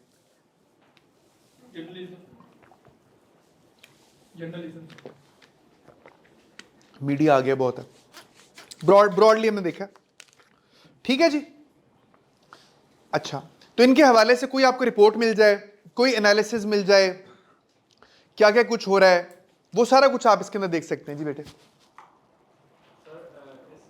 जिस तरह कहा कि हमने डेटा को इकट्ठा करना चाहिए, तो उसको फिर हम जो रेफरेंसेस देते हैं, हम पढ़ते हुए उससे रेफरेंसेस दें, या पूरे जो जितना डेटा हमने इकट्ठा किया उसे एक दफ़ा पढ़े और फिर आर्गुमेंट स्टार्ट करें और उनसे रेफरेंसेस।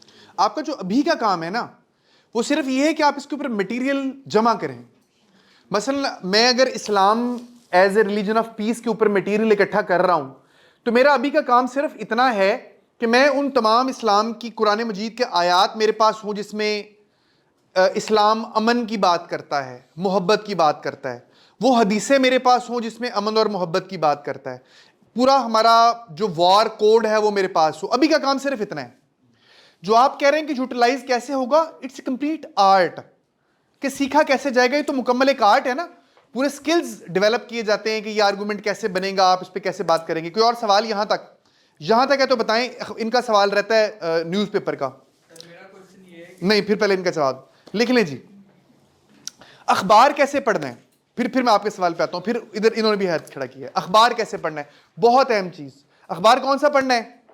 डॉन पढ़ लें, बिल्कुल डॉन पढ़ लें। अच्छा, अब डॉन पढ़ना है, उसके पेज नंबर लिख लें। उसके पेज नंबर लिख लें। पेज नंबर 1,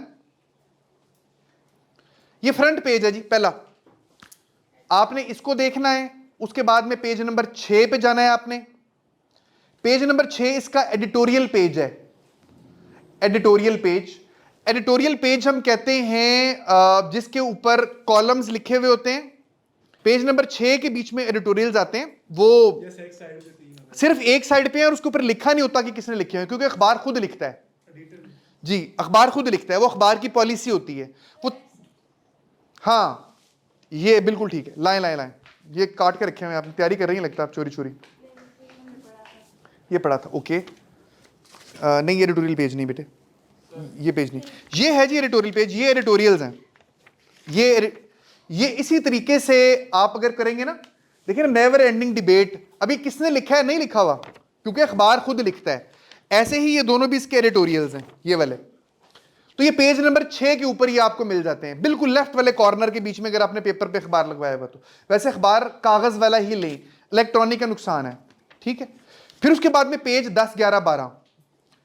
पेज 10 और 11 इंटरनेशनल पेजेस हैं, इंटरनेशनल न्यूज के। पेज 10 और 11 वर्ड इन फोकस, इनके ऊपर लिखा होता है वर्ड इन फोकस, आपने इनको पढ़ना है। और पेज नंबर 12 नेशनल न्यूज और पाकिस्तान की अहम खबरें हैं।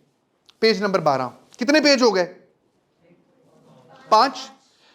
पहला पेज, छठा पेज, पेज 10, 11 और 12 जी बिल्कुल। ये ई पेपर इन्होंने खोला है, और ये अगर मैं किसी को दिखा सकूं तो ये देखिए पेज नंबर 6 के लेफ्ट कॉर्नर के ऊपर ये 3 एडिटोरियल्स हैं, ऊपर नीचे 3। ये तीनों आपने पढ़ने, कॉलम्स नहीं पढ़ने।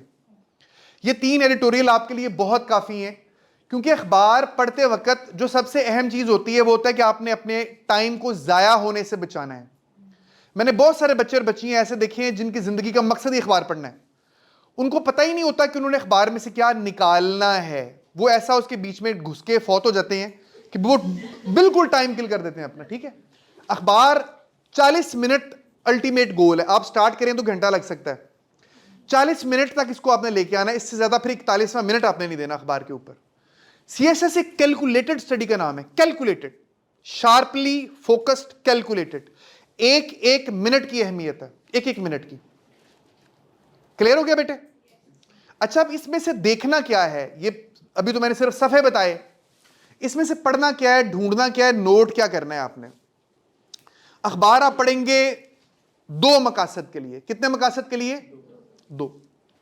पहला मकसद है उसका अंग्रेजी आपके लेवल के ऊपर, इंग्लिश अपनी बिल्डअप करनी है।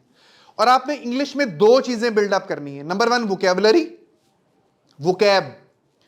आप इंग्लिश में उसके देखेंगे जो लफ्ज आपको अच्छा यूज हुआ हुआ नजर आए उसको अपनी डायरी पे लिखेंगे, और उसकी डायरी में आप उसका यूज देखेंगे कि डिक्शनरी में से कि कैसे यूज हुआ है। उसके पूरे सेंटेंसेस 3-4 बनाएंगे, ठीक है।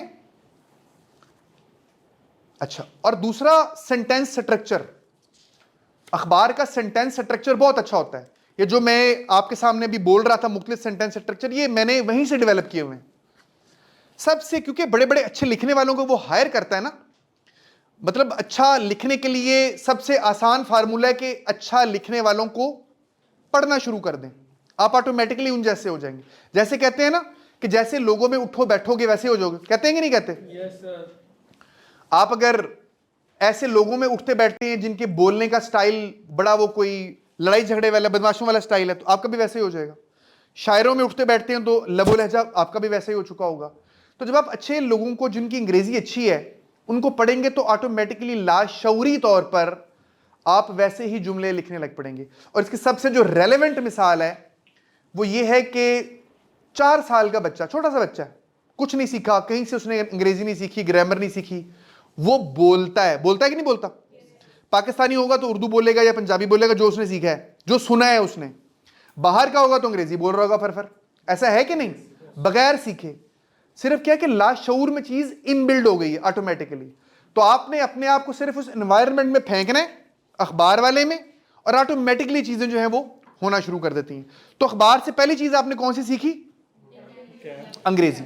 और दूसरे नंबर पे आपने इससे लेना है जनरल नॉलेज एंड ओपिनियन, जो मौजू हैं जिन पे सवाल पूछा जा सकता है। और सवाल किन पे पूछा जा सकता है? यूं समझ लें कि हर हॉट इशू पे सवाल आ सकता है जो रिपीटेडली चल रहे होते हैं। आपको उनकी पूरी कहानी पता हो, दैट्स इट, कि ये क्या है मामला, कैसे है। उनके हवाले से फैक्ट्स एंड फिगर्स आते हैं तो आप नोट कर लें कि वर्ल्ड बैंक ये कह रहा है कि पाकिस्तान में गुर्बत इतनी हो गई है, वर्ल्ड बैंक ने पाकिस्तान को अब तक कितना कर्जा दिया है, बिजली के रेट्स ये हो गए हैं, सब्सिडी इतनी देरी, वगैरह वगैरह। ठीक है, आपने ये नोट करके अपने पास जो है वो करते जाना है।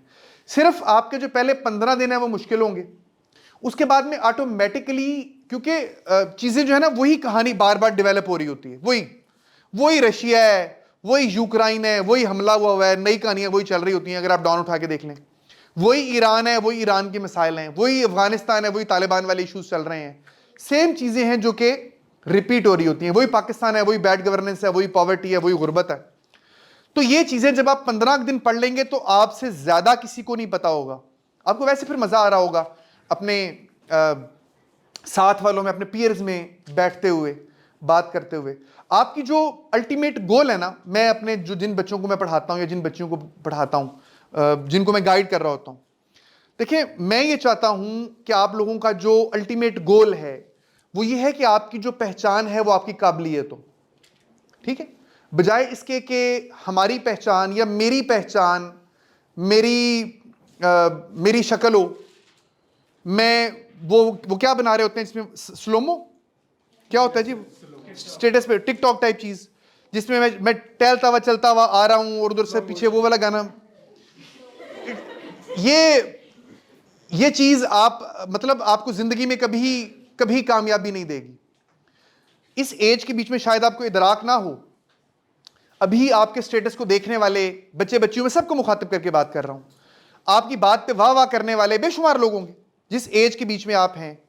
लेकिन जैसे जैसे आपकी एज बढ़ती जाएगी ना, तो आपको खुद फील होना शुरू हो जाएगा कि यार ये तो बड़ी एक आर्जी सी और एफेमरल किस्म की चीज थी।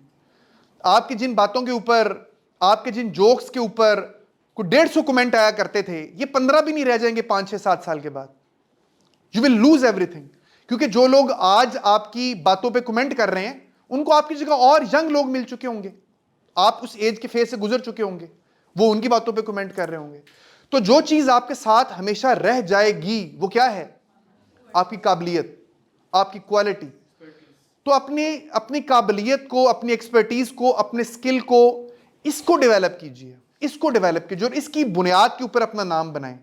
और फिर इसकी बुनियाद के ऊपर अगर एक चीज बन गई, अल्लाह रब्बुल इज्जत ने चाहा इंशाल्लाह ताला, वो फिर कहीं नहीं जाती। बेटे आप सवाल करें, आपका सवाल मैंने रोका था। सर मेरा क्वेश्चन ये था कि बाद का जो लोग प्रेजेंटेशन दे रहे होते हैं, तो उनकी जो भी आर्गुमेंट होता है वो बैक्ड बाय डाटा होता है। तो यानी उनकी प्रेजेंटेशन ये ऐसे भी लिख रहे हैं तो वो डाटा के साथ उसको एविडेंस दे के प्रूव कर रहे होते हैं। तो इस चीज़ को हम किस तरह अपनी स्ट्रॉन्ग कर सकते हैं? यानी एक बड़ा रिसर्च वर्क होता है ये भी कि किस तरह, फॉर एग्जांपल मैं डॉक्टर अमार की एग्जांपल दे सकता हूँ। रिसेंटली एनआईसी लम्स में हम गए तो वुमेन हैरेसमेंट पे सारे उनका ना एक लेक्चर था, हार्वर्ड में होते हैं वो भी। तो उन्होंने जितनी भी प्रेजेंटेशन दी थी वो सारी बैक्ड बाय डाटा थी। उनका हर आर्गुमेंट उसमें उन्होंने डाटा से बताया हुआ था, इतने % ये हो रहा है और इतने % ये हो रहा है। तो इस चीज को सिंपल है, देखिए हमने जो स्टेप्स लिखे हैं ये इसी को तो कवर करेंगे।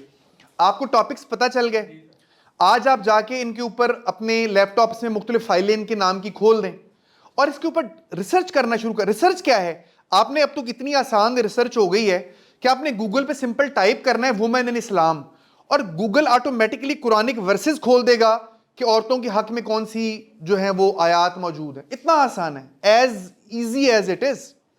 सिंपल रिसर्च है कि आपको पता है कि डाटा होना चाहिए, तो आप इन टॉपिक्स पे डाटा ढूंढ के अपना पाइल अप करना शुरू कर दें, दैट्स इट, और वो मिलना शुरू हो जाएगा। वो यानी एक क्वेश्चन इसलिए मैंने पूछा था कि जब हम डाटा ढूंढ रहे होते हैं ना, तो बहुत कम इस तरह का आपको मिल रहा होता है कि आप 2000 वर्ड का पूरा आर्टिकल पढ़ लेते हो और आपको 2-3 नहीं नहीं नहीं नहीं नहीं नहीं नहीं नहीं नहीं नहीं नहीं नहीं नहीं नहीं बच्चे, ये भी एक आर्ट है, ये भी एक आर्ट है। आप की जो रिक्वायरमेंट है ना, उसको शार्पली, मतलब खाली आप अगर आप ये चाह रहे हैं कि औरतों के इनहेरिटेंस राइट्स के हवाले से आयात मिलें, तो टाइप ही गूगल पे ये करें। गूगल से ज़्यादा फरमाबरदार कोई भी नहीं है बंदा, और आपको ये इंतहाई आपको फोकस डाटा निकाल के देता है। मतलब अगर आप अभी अपने मोबाइल निकाल के देखना चाहें, आप इसमें सिंपल टाइप करेंगे कि पाकिस्तान में पॉवर्टी इंडेक्स क्या है इस टाइम, वो निकाल के बताएगा कि पाकिस्तान का पॉवर्टी रेट ये चल रहा है। आपने अगर देखना है कि बांग्लादेश का क्या है, तो आपको कहीं से ढूंढने की जरूरत नहीं है, आप सिंपल बताएं कि जी बांग्लादेश का पॉवर्टी रेट क्या है, ये टाइप करें, गूगल यही निकाल के आपको देगा। ये सारे काम गूगल के जिम्मे लगा दें। होता क्या है कि आप सिंपल बांग्लादेश टाइप करें और उसमें ढूंढने की कोशिश करें, तो आपको नहीं मिलेगा। ये भी जो भी आपने क्वेश्चन का, अगर मैं बहुत एक लेंथी प्रेजेंटेशन बनाना चाह रहा हूँ, तो इस तरह के माइंड रिस्ट्रिक्ट हो जाता है। आप 3-4 क्वेश्चन, 5 क्वेश्चन 5 डायमेंशन में सोच पाते हो, 5 क्वेश्चन बना पाते हो, इस तरह के 5 तरह का डाटा आपको मिल जाएगा। अगर आपको मजीद डाटा चाहिए तो किस तरह आप ज़्यादा क्रिएटिव हो सकेंगे, और इस तरह के सोर्सेज भी तो होने चाहिए ना जो आपको अलग डायमेंशन में भी डाटा दें। अच्छा, इसका सादा सा जवाब ये है, देखें, ये चीज़ शायद मेरे ऐसे समझाने से आपको पता ना चले, ये इवॉल्व होगी। मसलन एक छोटे से बच्चे को शायद कभी भी ये समझ नहीं आएगा कि वो आज जो चल भी यूं यूं करके रहा है, वो कल को भागेगा कैसे। लेकिन ऑटोमेटिकली होता क्या है कि छोटा सा बच्चा चलते चलते इतना स्ट्रांग हो जाता है कि उसको तेज भागते हुए प्रॉब्लम, ऐसा होता है ना, ये ऑटोमेटिकली इवॉल्व हो जाएगा। मुझे कैसे पता है इवॉल्व हो जाएगा? मैंने 13 साल में बच्चों को ऐसे इवॉल्व होते हुए देखा है कि बिल्कुल बेसिक आइडियाज भी नहीं होते, और फिर उनसे अच्छा रिसर्च करने वाला कोई नहीं होता। आप किसी भी टॉपिक पे खुद रिसर्च करना आज से शुरू करें, आज से आप उसके ऊपर करना शुरू करें, एंड यू विल सी कि ये होना शुरू हो जाएगी, अल्लाह ने चाहा तो इंशाअल्लाह ताला। जी, कीवर्ड्स मैटर करते हैं। अगर आप रिसर्च कर रहे हो तो कीवर्ड्स वो डालो, और दूसरी बात ये कि जो हमारे पास डाटा था वो फर्स्ट 3-4 जो वेबसाइट्स होती है उसमें ऑथेंटिक डाटा होता है। ये भी है कि कीवर्ड्स की वजह से ज़्यादा आसान होता है। अच्छा, फिर एक और चीज़ है, एक आसान तरीका जिसकी मदद से मैं आपको बता सकता हूँ। विकीपीडिया आप लोगों ने देखा हुआ है? हम लोग विकीपीडिया को करते हैं आधा यूज़ से मुराद ये है कि मैंने इकोनॉमी इन पाकिस्तान खोली, विकीपीडिया ने जो ऊपर ऊपर बातें लिखी हैं मैंने उनको यूज़ कर लिया। जो विकीपीडिया की असल बातें हैं ना, उसको बिल्कुल डाउन पे करें और उसके रेफरेंसेस पे आ जाएं। विकीपीडिया ने कुछ 70 रेफरेंसेस दिए होते हैं कि उसने डाटा कहाँ कहाँ से उठाया है। अब अगर आपके पास वो 70 लिस्ट ऑफ आर्टिकल्स आ गई है कि जी सारे के सारे ये रेलेवेंट हैं, आप उनमें डायरेक्टली एक्सप्लोर करना चाहें तो वहाँ से भी कर सकते हैं। सर, मैं एज अ कंटेंट राइटिंग में काम कर रहा हूँ, जो एसईओ वाली बात कर रहा हूँ, उसकी understanding as a data analyst भी मैं कर रहा हूँ। तो मैं इतना सारा कुछ पता होने के बावजूद भी मैं स्ट्रगल करता हूँ कि मुझे डाटा जितना मैं चाह रहा होता हूँ उस तरह नहीं मिल रहा होता, या फिर वो बहुत ज़्यादा टाइम टेकिंग हो रहा होता है। इसलिए मैंने क्वेश्चन किया था कि किस तरह मैं अपनी उस एफर्ट को रिड्यूस करूं और ज़्यादा ऑथेंटिक डाटा तक ज़्यादा जल्दी पहुंच सकूं। और सेकंडली सर, एक और क्वेश्चन था कि Web3 के शायद। अच्छा, एक बात और है, मैं यहाँ पे एक चीज़ और ऐड कर दूँ। CSS के लिए for the sake of CSS आपको कोई बहुत ज़्यादा इन डेप्थ डाटा रिक्वायर्ड नहीं होता। CSS के लिए, PMS के लिए, बाकी एग्जामिनेशंस के लिए, मतलब CSS के लिए, PMS के लिए और इन इम्तिहानों के लिए जो आपको डाटा रिक्वायर्ड है वो आपके सिंगल क्लिक पे अवेलेबल है, सिंगल क्लिक पे। मतलब ये तो बेसिकली मुझे लग रहा है कि आपका शायद जो क्वेश्चन है वो CSS से आगे ज़्यादा किसी चीज़ से जो है वो रिलेट करता है। जो मेरी एक्सपर्टीज़ है जिसके ऊपर हम बात कर रहे हैं वो तो CSS, PMS और इस तरह के इम्तिहान आते हैं, ठीक है। और इनके लिए जो चीज़ आपको रिक्वायर्ड है, मतलब आप अगर बात कर रहे हैं पाकिस्तान में गुर्बत की, कि पाकिस्तान में इतनी गुर्बत है, तो सिर्फ आप परसेंटेज दे दें कि इतने लोग जो हैं वो पॉवर्टी लाइन से बिलो हैं, it's more than enough. Economic survey of Pakistan is more than enough. जी बेटे। सर, ये जो आपने बुक्स सजेस्ट किए हैं या डाउन न्यूज़पेपर है, उसको हम स्टडी करते हैं और हमें वोकैब का ज़ख़ीरा मिलता है। जब तक हम उसको यूज़ नहीं करेंगे तब तक फ्लुएंसी और रिदम नहीं आएगा। अगर हम किसी से वो वर्ड यूज़ करते हैं तो उसके कॉपी से ऊपर ही गुजर जाएंगे, तो क्या करना चाहिए? उसके ऊपर से गुजर जाएंगे। अच्छा, मैं आपको एक बिल्कुल सादा सी मिसाल बताता हूँ। मैंने कैसे कर रहा हूँ, मैं स्टिल करता हूँ। मेरी गाड़ी बाहर खड़ी हुई है, अगर आप उसके अंदर जाके देखें तो उसकी पिछली जो दरवाजे के ऊपर ऊपर एक डायरी है मेरे नाम वाली, उसमें बाकायदा वर्ड्स वोकेबलरी के अभी भी पड़े हुए हैं। मैं अभी भी इस पे काम करता हूँ, पाइल अप कर रहा हूँ, जमा कर रहा हूँ, उस पर काम करता हूँ। मैं कैसे इनको मेमोराइज करता हूँ और याद कर रहा हूँ। मैंने एक दोस्त ढूंढा है जी अपना, जो मेरी ही तरह शौकीन है लफ्ज़ों को याद करने का और सीखने का। एट टाइम्स जब हम इकट्ठे होते हैं तो हम वो डायरी सामने रखते हैं और वो उन लफ्ज़ों के ऊपर काम करना शुरू कर देते हैं। 100 हमने रखा हुआ है कि हम एक सिटिंग के बीच में या एक विजिट के बीच में ये 100 लफ्ज़ है, नया लफ्ज़ जिसको हम तैयार करेंगे और फिर इसको हम रिपीटेडली यूज़ करते हैं एक दूसरे से मैसेजेस करते वक्त। मतलब जब मैं मैसेजेस कर रहा होता हूँ तो मेरी कोशिश ये होती है कि मैं यूं ना लिखूं कि जी आज मैं बाजार जाऊंगा, या मैं यूं ना लिखूं कि वो बहुत मेहनती बंदा है।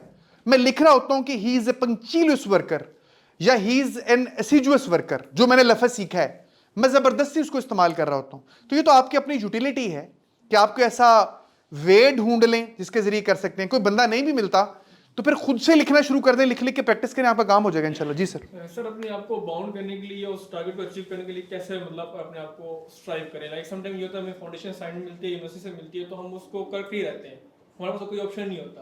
तो इस तरह बाकी चीज़ें जो हमने डेवलप की, जो हमने सारा सीखा है, तो उसको किस तरह हम ऊपर ग्रिप कर सकते हैं? मतलब अपने को टारगेट या बाउंड कैसे रख सकते हैं? अपने आप को बाउंड कैसे रखना है, मैं अपनी मिसाल देता हूँ। वैसे फार्मूले लैदा हैं, फोकस्ड कैसे रहना है, मोटिवेटेड कैसे रहना है, इसके लैदा फार्मूले हैं। CSS की तैयारी में एक लंबा गोल है।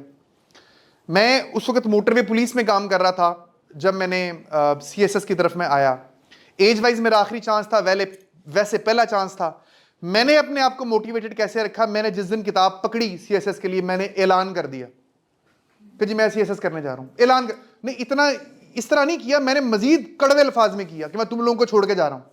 बिल्कुल कोई डायलॉग इस तरह के 2-4 खुद साथ कनेक्ट किए ताकि मेरे कहे हुए अल्फाज मेरे ऊपर पहरा दें।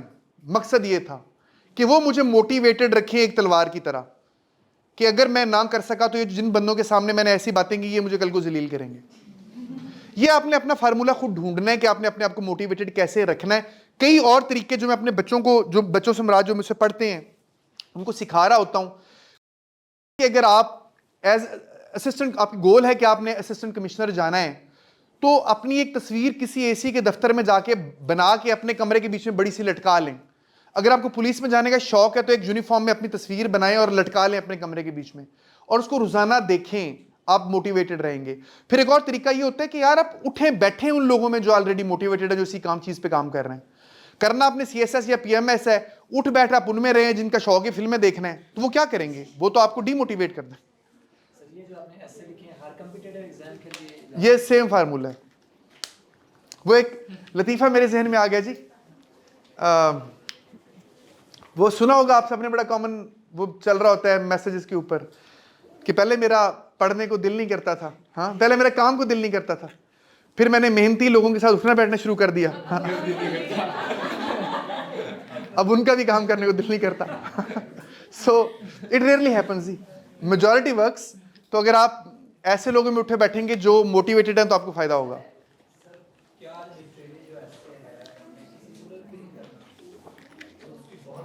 लिटरेरी ऐसे कि अगर आपकी कमांड है आप करें, वो आपको बहुत ज्यादा नंबर देगा।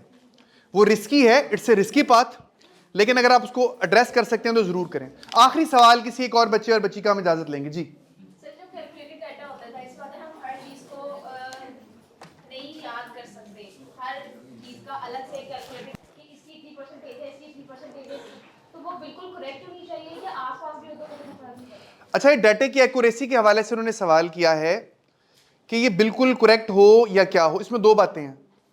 एक तो ये कि जब भी आप किसी जगह से डाटा लें उसका सोर्स जरूर लिखें।